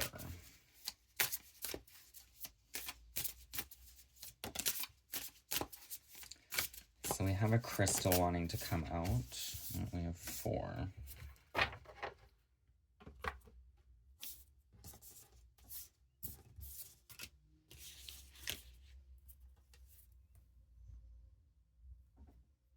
There's another one on the table. The first one that wanted to come out was this crystal here. So you may want to work with crystal energies. And that's actually one of the, I think they're crystals in this, one of the 7 cups here.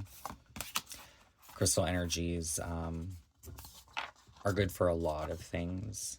Different colors can work with different chakra systems. The energy of rose quartz is coming through, which is a soft pink stone. It's kind of like the color of this part of the basket here. But it's a soft, gentle heart stone. So it's to work with the heart energies, the energies of love, beauty, but it's a very soft stone, so it's not meant to be intense. It's like very slow working. Maybe something to look into. You are not just a participant in the journey of life. You are a leader, a trailblazer, a catalyst for change. Makes sense with that 9 of Wands.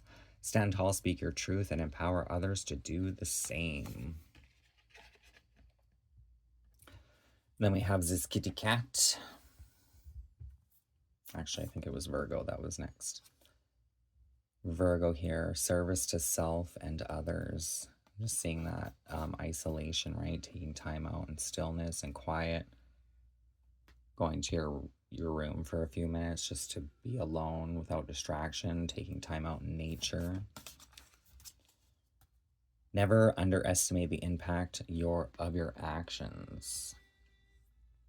The power of your words or the strength of your presence. You are a force of nature, capable of moving mountains and changing lives. We have this cat, one eye open here. It's too funny. I was just kind of seeing, like, it's almost like giving me turtle energy vibes just with the castle. Home is where the heart is. And just as I was thinking that, there's like literally a doorway like right next to the cat's heart. Crazy. I am capable of achieving anything I set my mind to. You are capable of achieving anything you set your mind to. That may be an affirmation to work with, especially in the morning. I am capable of achieving anything I set my mind to. And then the last card. Empowerment begins with self-belief. Trust in your abilities, honor your intuition, and let your voice be heard. You are a force to be reckoned with. It's twice that has come out. A force to be reckoned, a force of nature, and a force to be reckoned with. So let's pull your closing message with the angel of the day.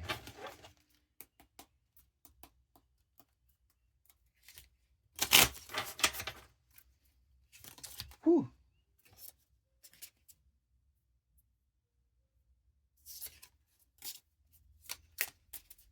Closing message. No, we're not working with that deck. We're going to use the Avalon Magic. Closing message for those born in the month of November. Closing message for the reading, for the viewer. We have the Sage, experience wisdom, and I'm kind of getting heart chakra energy. It might not be heart chakra.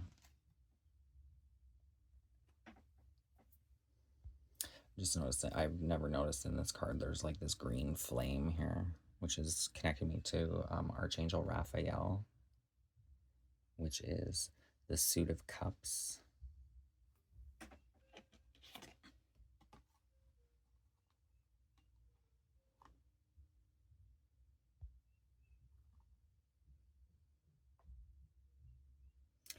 I'm kind of getting like a soul yearning, how our soul wants to respond. Do you trust your own energy to let it make the choices needed? Your life lessons will be repeated until they are learnt. Guidance is on its way. So it's funny because I have seen this in my own experiences as life lessons, kind of like working with the energies in the cup. Whatever cup is offered to you. Money, spirit, healing, searching.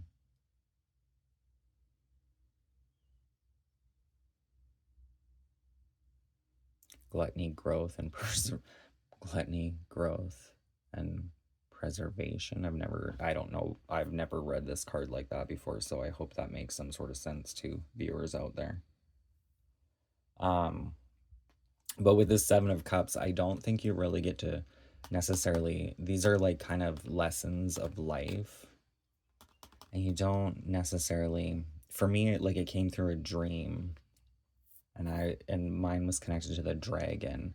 In the original, in the Rider-Waite Tarot, one of them is a dragon. I think one of them's a saint. I'm connected to the saint too. But they're experiences, perhaps even past lifetime memories. that assists growth on your path. I'm sorry, I can't really explain that further. I hope it makes, well, when you go through it, you'll understand. Your life lessons will be repeated until they are learned. Guidance is on the way. So with the Seven of Cups, it can be like the dragon, for example. I read in a dream journal somewhere that dragons are heartless because they're essentially a reptile, right? Like they're cold-blooded. But it's how you use the dragon's energy.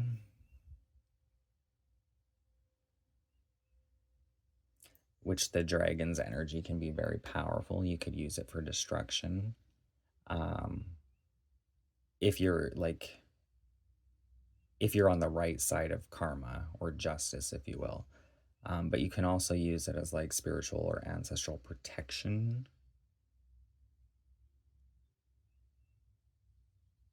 So it's like this card really is like about your spiritual growth, but it's connected to how you respond or choose or want to respond to a situation.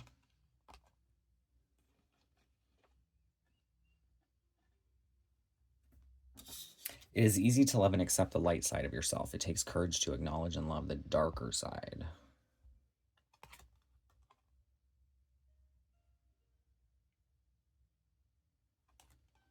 It is easy to love and accept the light side of yourself. It takes courage to acknowledge and love the darker side.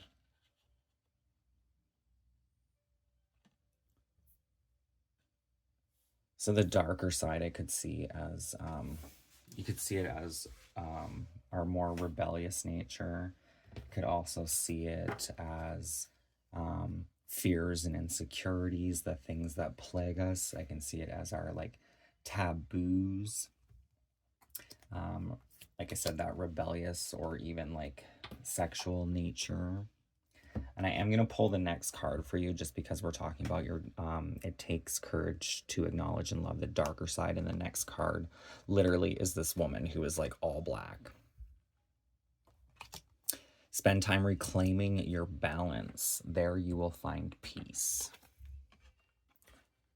Reclaiming your balance.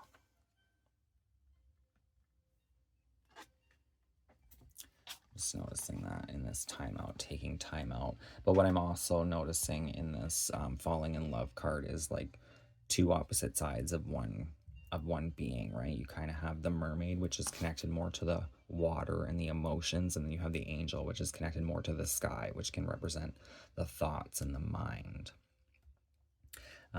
It's almost like coming out of emotions and back into the mind, and knowing when to come out of the mind and back into the emotions.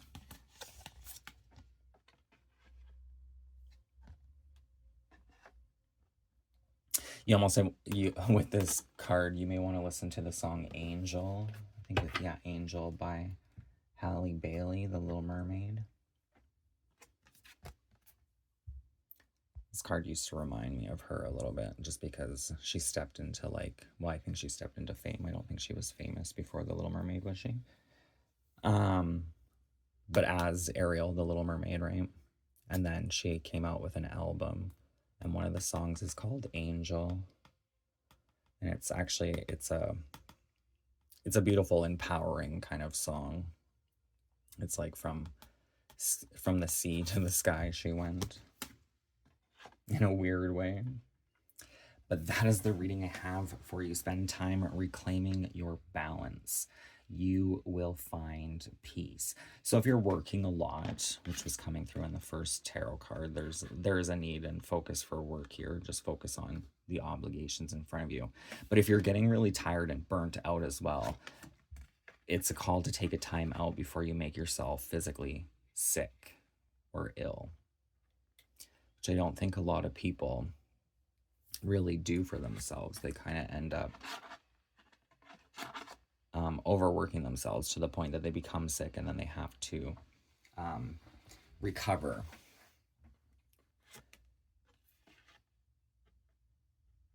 Instead of not letting or trying not to allow to get yourself to get to that point in the first place.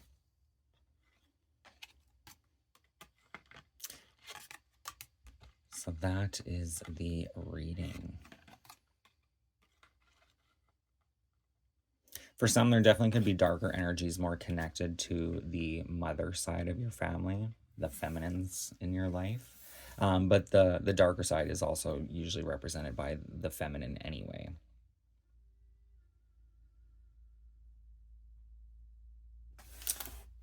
Just something to consider. So there may be tendencies, especially with women that are connected to their mother line here. Well, I guess with men too, connected to the mother line as well, honoring that kind of sacred, or maybe the things that we feel dark, kind of honoring ourselves as one and finding the balance within. It's kind of where you're going to find your alignment. I also honestly want to go like this.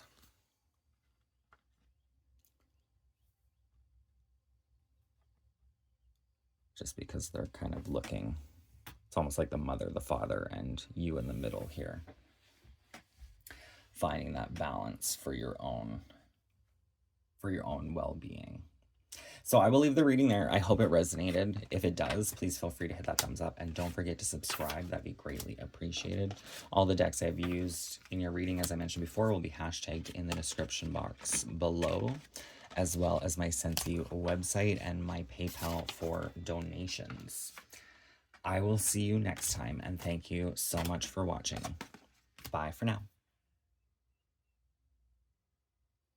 All right, so those born in the month of December, we have Conchomancy, Seashell Divination, and Wisdom of the Shells, 32.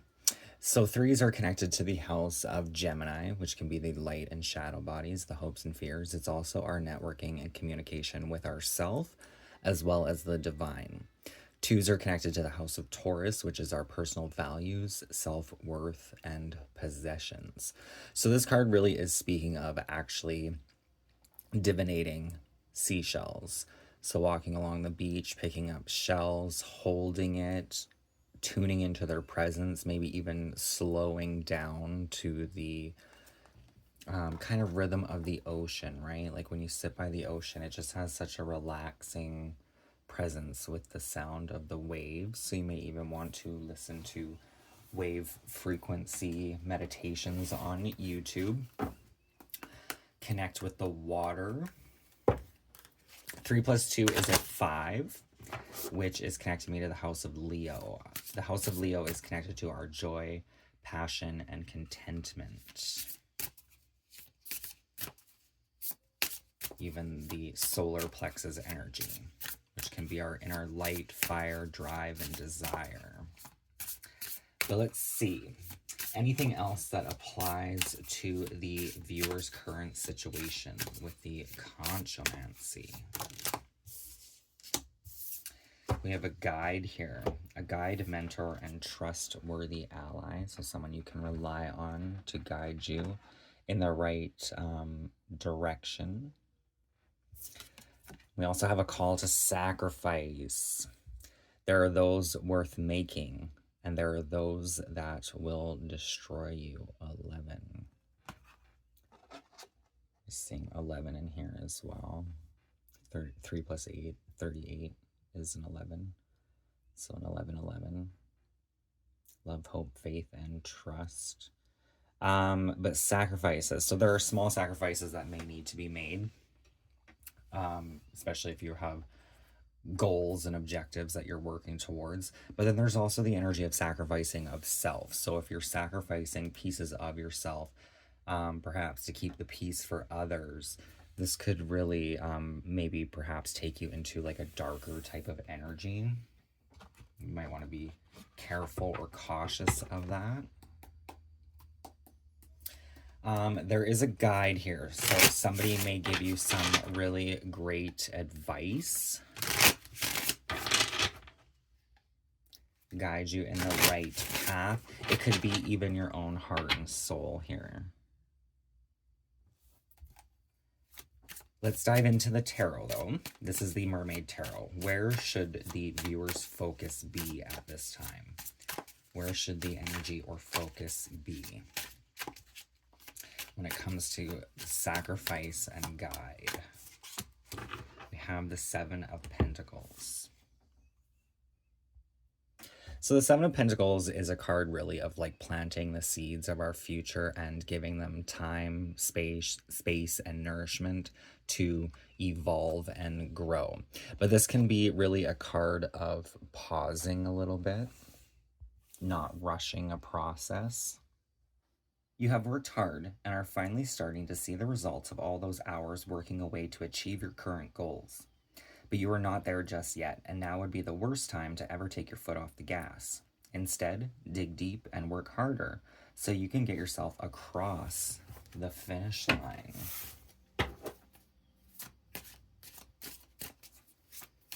Kind of has that energy of small sacrifices in the moment, maybe checking things off your to-do list to have more time later. Sacrificing, perhaps. Kind of getting the energy of almost like giving up a vacation to work, but almost like needing to. Let's see what else wants to come out with the guide on conchomancy. The Devil. So the Devil can play tricks here. This can feel trapped. She is distracted by all these shiny little objects right here that she doesn't even know the cage is unlocked. She's not actually stuck. We did have that House of Taurus coming through with personal values, self-worth, and our possessions. Maybe time for some to go through some of our possessions and start getting rid of some stuff that we no longer use, to repurpose it or regift it. But the Devil, this can be entrapment of fears, illusions, especially if with that sacrifice of sacrificing the things that really resonate with us for the benefit of other people, perhaps. The Devil always leaves the door open, yet the lock's unlocked and the exit clearly marked. Yet surprisingly, many people never seem to make their way out of the desired den. It is pretty spectacular. You can have whatever you want whenever you want, and no one is ever going to judge you. It's almost as if you're amongst friends. All the while, the Devil simply holds the space for you to explore all your desires. He doesn't judge. He doesn't humiliate. He doesn't really do anything. He leaves all the action to you. So what will you do? Be like the mermaid and continue being trapped, or open the door and move on to other things, away from all that glitters, sparkles, and calls your name. 67. 67, so sixes are connected to the house of Virgo. Virgo's energy is service and health, so taking care of our health. Maybe even for some sacrificing some things that may be detrimental to our health. Being of service to those around us, helping people to the best of our ability. I'm just noticing these cards look the same, but from the opposite. These two cards, these two mermaids, look very much the same. They are purple, except for one's blonde hair and one's dark haired. The darker energies and the lighter energies, if we can free ourselves. 67. Sevens are the house of Libra's energy, and we do have that coming with the Seven of Pentacles. Actually, the Seven of Pentacles, that's funny. The Seven of Pentacles would connect me to an earth sign, Taurus, Virgo, or Capricorn. Virgo, is it Virgo? Or no, it's Taurus. That was, yeah, Taurus. Taurus is connected to the ruling planet of Venus, just like Libra, which is house number 7. But Taurus is all about our personal values, possessions, and self-worth. So how we feel about ourselves, our possessions, the things that we use to fill spaces within. Sevens, the house of Libra, is the energy of balance, right? Between our light and shadow, perhaps. Perhaps they're even communicating with each other, trying to find a way forward. But the Devil really can represent, like it says, the desire den. So this can put us into our weaknesses, our shadows, our sexual desires and taboos.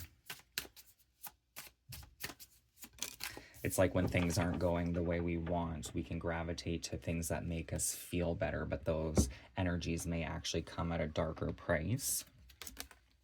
The guide, you have the Queen of Pentacles. So the Queen of Pentacles is kind of like a master at the earth element, abundance, gratitude, receiving divine guidance here, which you have right behind it as well.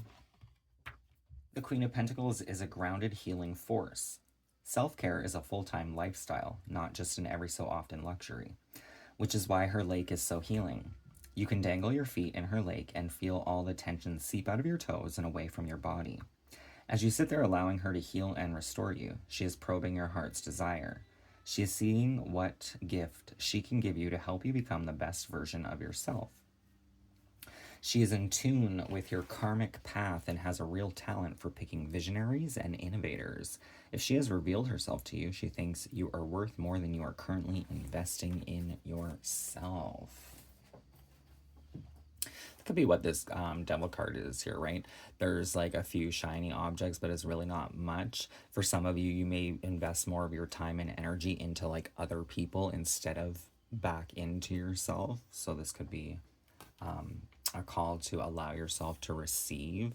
That is kind of the feminine energy, the energy of receiving abundance from the divine, self-care, taking care of yourself. We have this Virgo's card sitting here.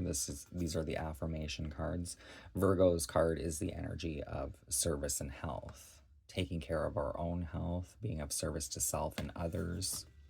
Never underestimate the impact of your actions, the power of your words, or the strength of your presence. You are a force of nature capable of moving mountains and changing lives. So I'm going to read the card of the guide as the overall guidance. This card appearing in a reading for you heralds arrival of one who you can trust.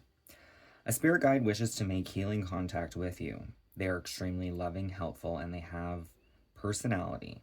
They are like cool, clear water, unconditionally loving, warm, and very helpful in matters of adaptation and improvement of your human experience. They relate to you. Be ready for your psychic abilities to be similarly challenged. You may find yourself discarding baggage in the form of belief systems that are overcomplicated and power-oriented. You will find all the stimulation you need in simplicity, and yet you will be more awake than ever intellectually. You are more grounded, enriched, and truly yourself than ever before. As you develop your relationship with your guide, be aware that others may find it strange. Always check in. Your guide may be with you for a long time, forever, or for a short time. Never become so absorbed in your guide's reality that you neglect your home. True guides bring us into deeper relationship with the planet, with the oceans and their beings, and make us wish to live more deeply here. Which is funny because that's actually the card that came out for your reading, right? It was this contromancy connecting to the wisdom of the seashells, the secrets of the sea. If you can hold seashells from the sea, you may be able to pick up on some deeper secrets of the world, but connecting more to the ocean. So maybe even, I don't know if you want to watch nature channels of ocean creatures. They fully assist and support our connection. They never ask us to leave or encourage us to have those thoughts of departure before our time has been fulfilled. They will bring us to the now strongly and assist us in knowing the past with less and less attachment. They are profoundly healing and awaken our energy to an extremely vital level till we feel we are overflowing with love.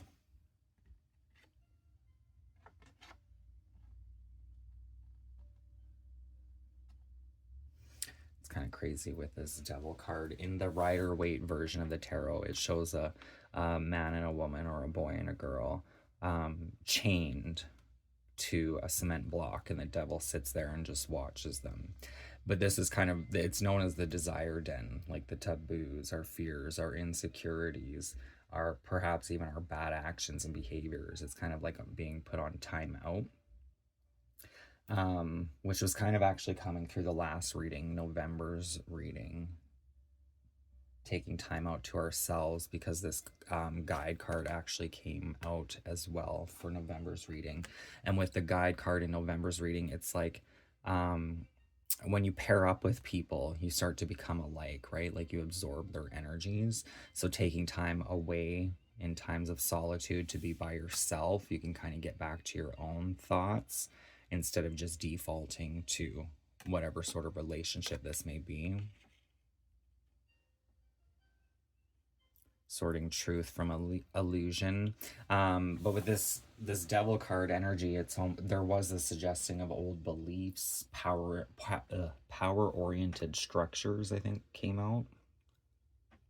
Kind of dissolving those within the mind may help set you free in some sort of aspect. Let's pull some cards from the affirmation cards.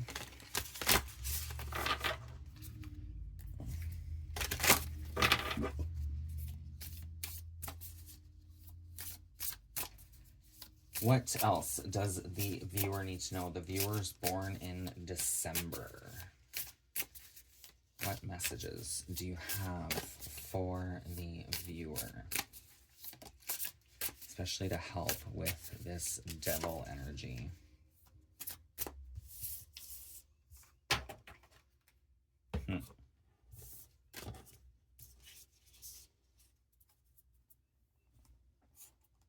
So we have a witch, we have that Virgo card coming back out, and Saturn. I think it's Saturn. Can't remember. What is the other planet with rings? Saturn, Jupiter, Uranus, and Neptune. That's weird. I think it was Jupiter and Neptune I didn't think had any rings. I could have swore there was only 2 planets. Maybe the rings develop over the years. I really have no idea. Saturn is the only one that really has visible rings, though. Jupiter, Uranus, and Neptune kind of just have a faint invisible ring or 2. Or Saturn has like, I don't know, 10 or 20 or something.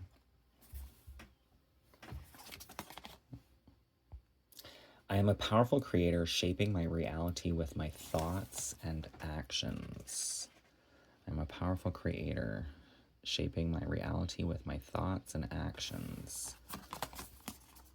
Never underestimate the impact of your actions, the power of your words, or the strength of your presence. You are a force of nature capable of moving mountains and changing lives.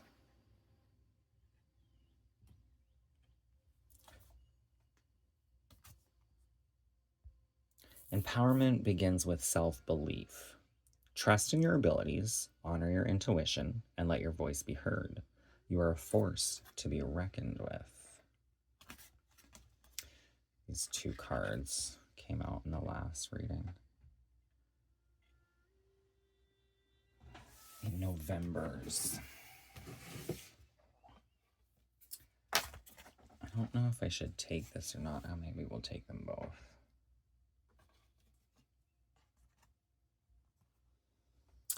This is the next card on the top of the deck, and the reason why I was drawn to it is it's just the snake is connecting me to this devil energy a little bit. It's probably better that you know. As I awaken, I embrace the gift of a new day with gratitude. And then you have this, I think it's actually a moth, but kind of like butterfly. As I awaken, I embrace the gift of a new day with gratitude. In a world that often seeks to diminish your worth, remember you are enough just as you are. Your dreams are valid, your voice matters, and your actions have the power to shape the future. Maybe a little bit of speaking manifestation, if you will. Like trying to speak positive energies into existence here.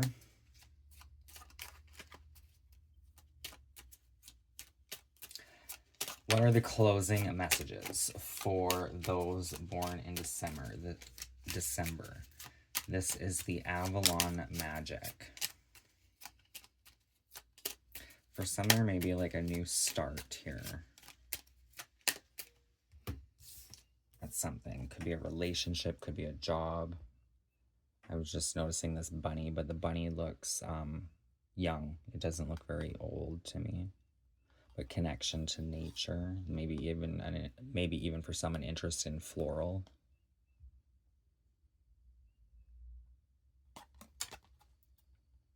Reconnect to Mother Nature's world of plenty, and you shall receive a myriad of miracles. Reconnect to Mother Nature's world of plenty, and you shall receive a myriad of miracles. Makes sense with this Queen of Pentacles coming out. Connecting to nature, connecting to our own abundance, connecting to the abundance that surrounds us in the world. And then you have this Knight. Leader, trailblazer. On your soul's journey, you need to lose yourself so you can find yourself again. Follow your dreams. So dreams may be speaking to you. This could be actual physical dreams, like as in your goals and desires, the things that you really kind of light your path, make you excited, draw you to it, if you will. You do have this moth energy, right? Like a moth to a flame. But follow your dreams. This could also be guides, energies, wisdom being spoken to you through your dreamscapes. And dreams can take years sometimes to kind of settle out. They may show you things, they may twist things. It's all your subconscious energies kind of being reflected through your dreams. So however you kind of look at the world and your experiences is kind of how your subconscious ripples through your dreams and are trying to show you things that on some level you do understand, but they don't always make sense in the vision until years go by, or weeks or days, and you may have another dream that kind of connects and it starts to build upon an understanding of self, which may be the key to the sacrifices we need to make to overcome. And that could be with this Devil card, is like not giving into one's own temptations, right? And that could just be simply things that make us feel good when we're down, because we don't feel like we're up, if that makes sense. Like one of the biggest crutches out there is probably sexual connections with other people, especially if you're not feeling confident or in a place of power. You can desire connection with somebody else just to feel good about yourself, right?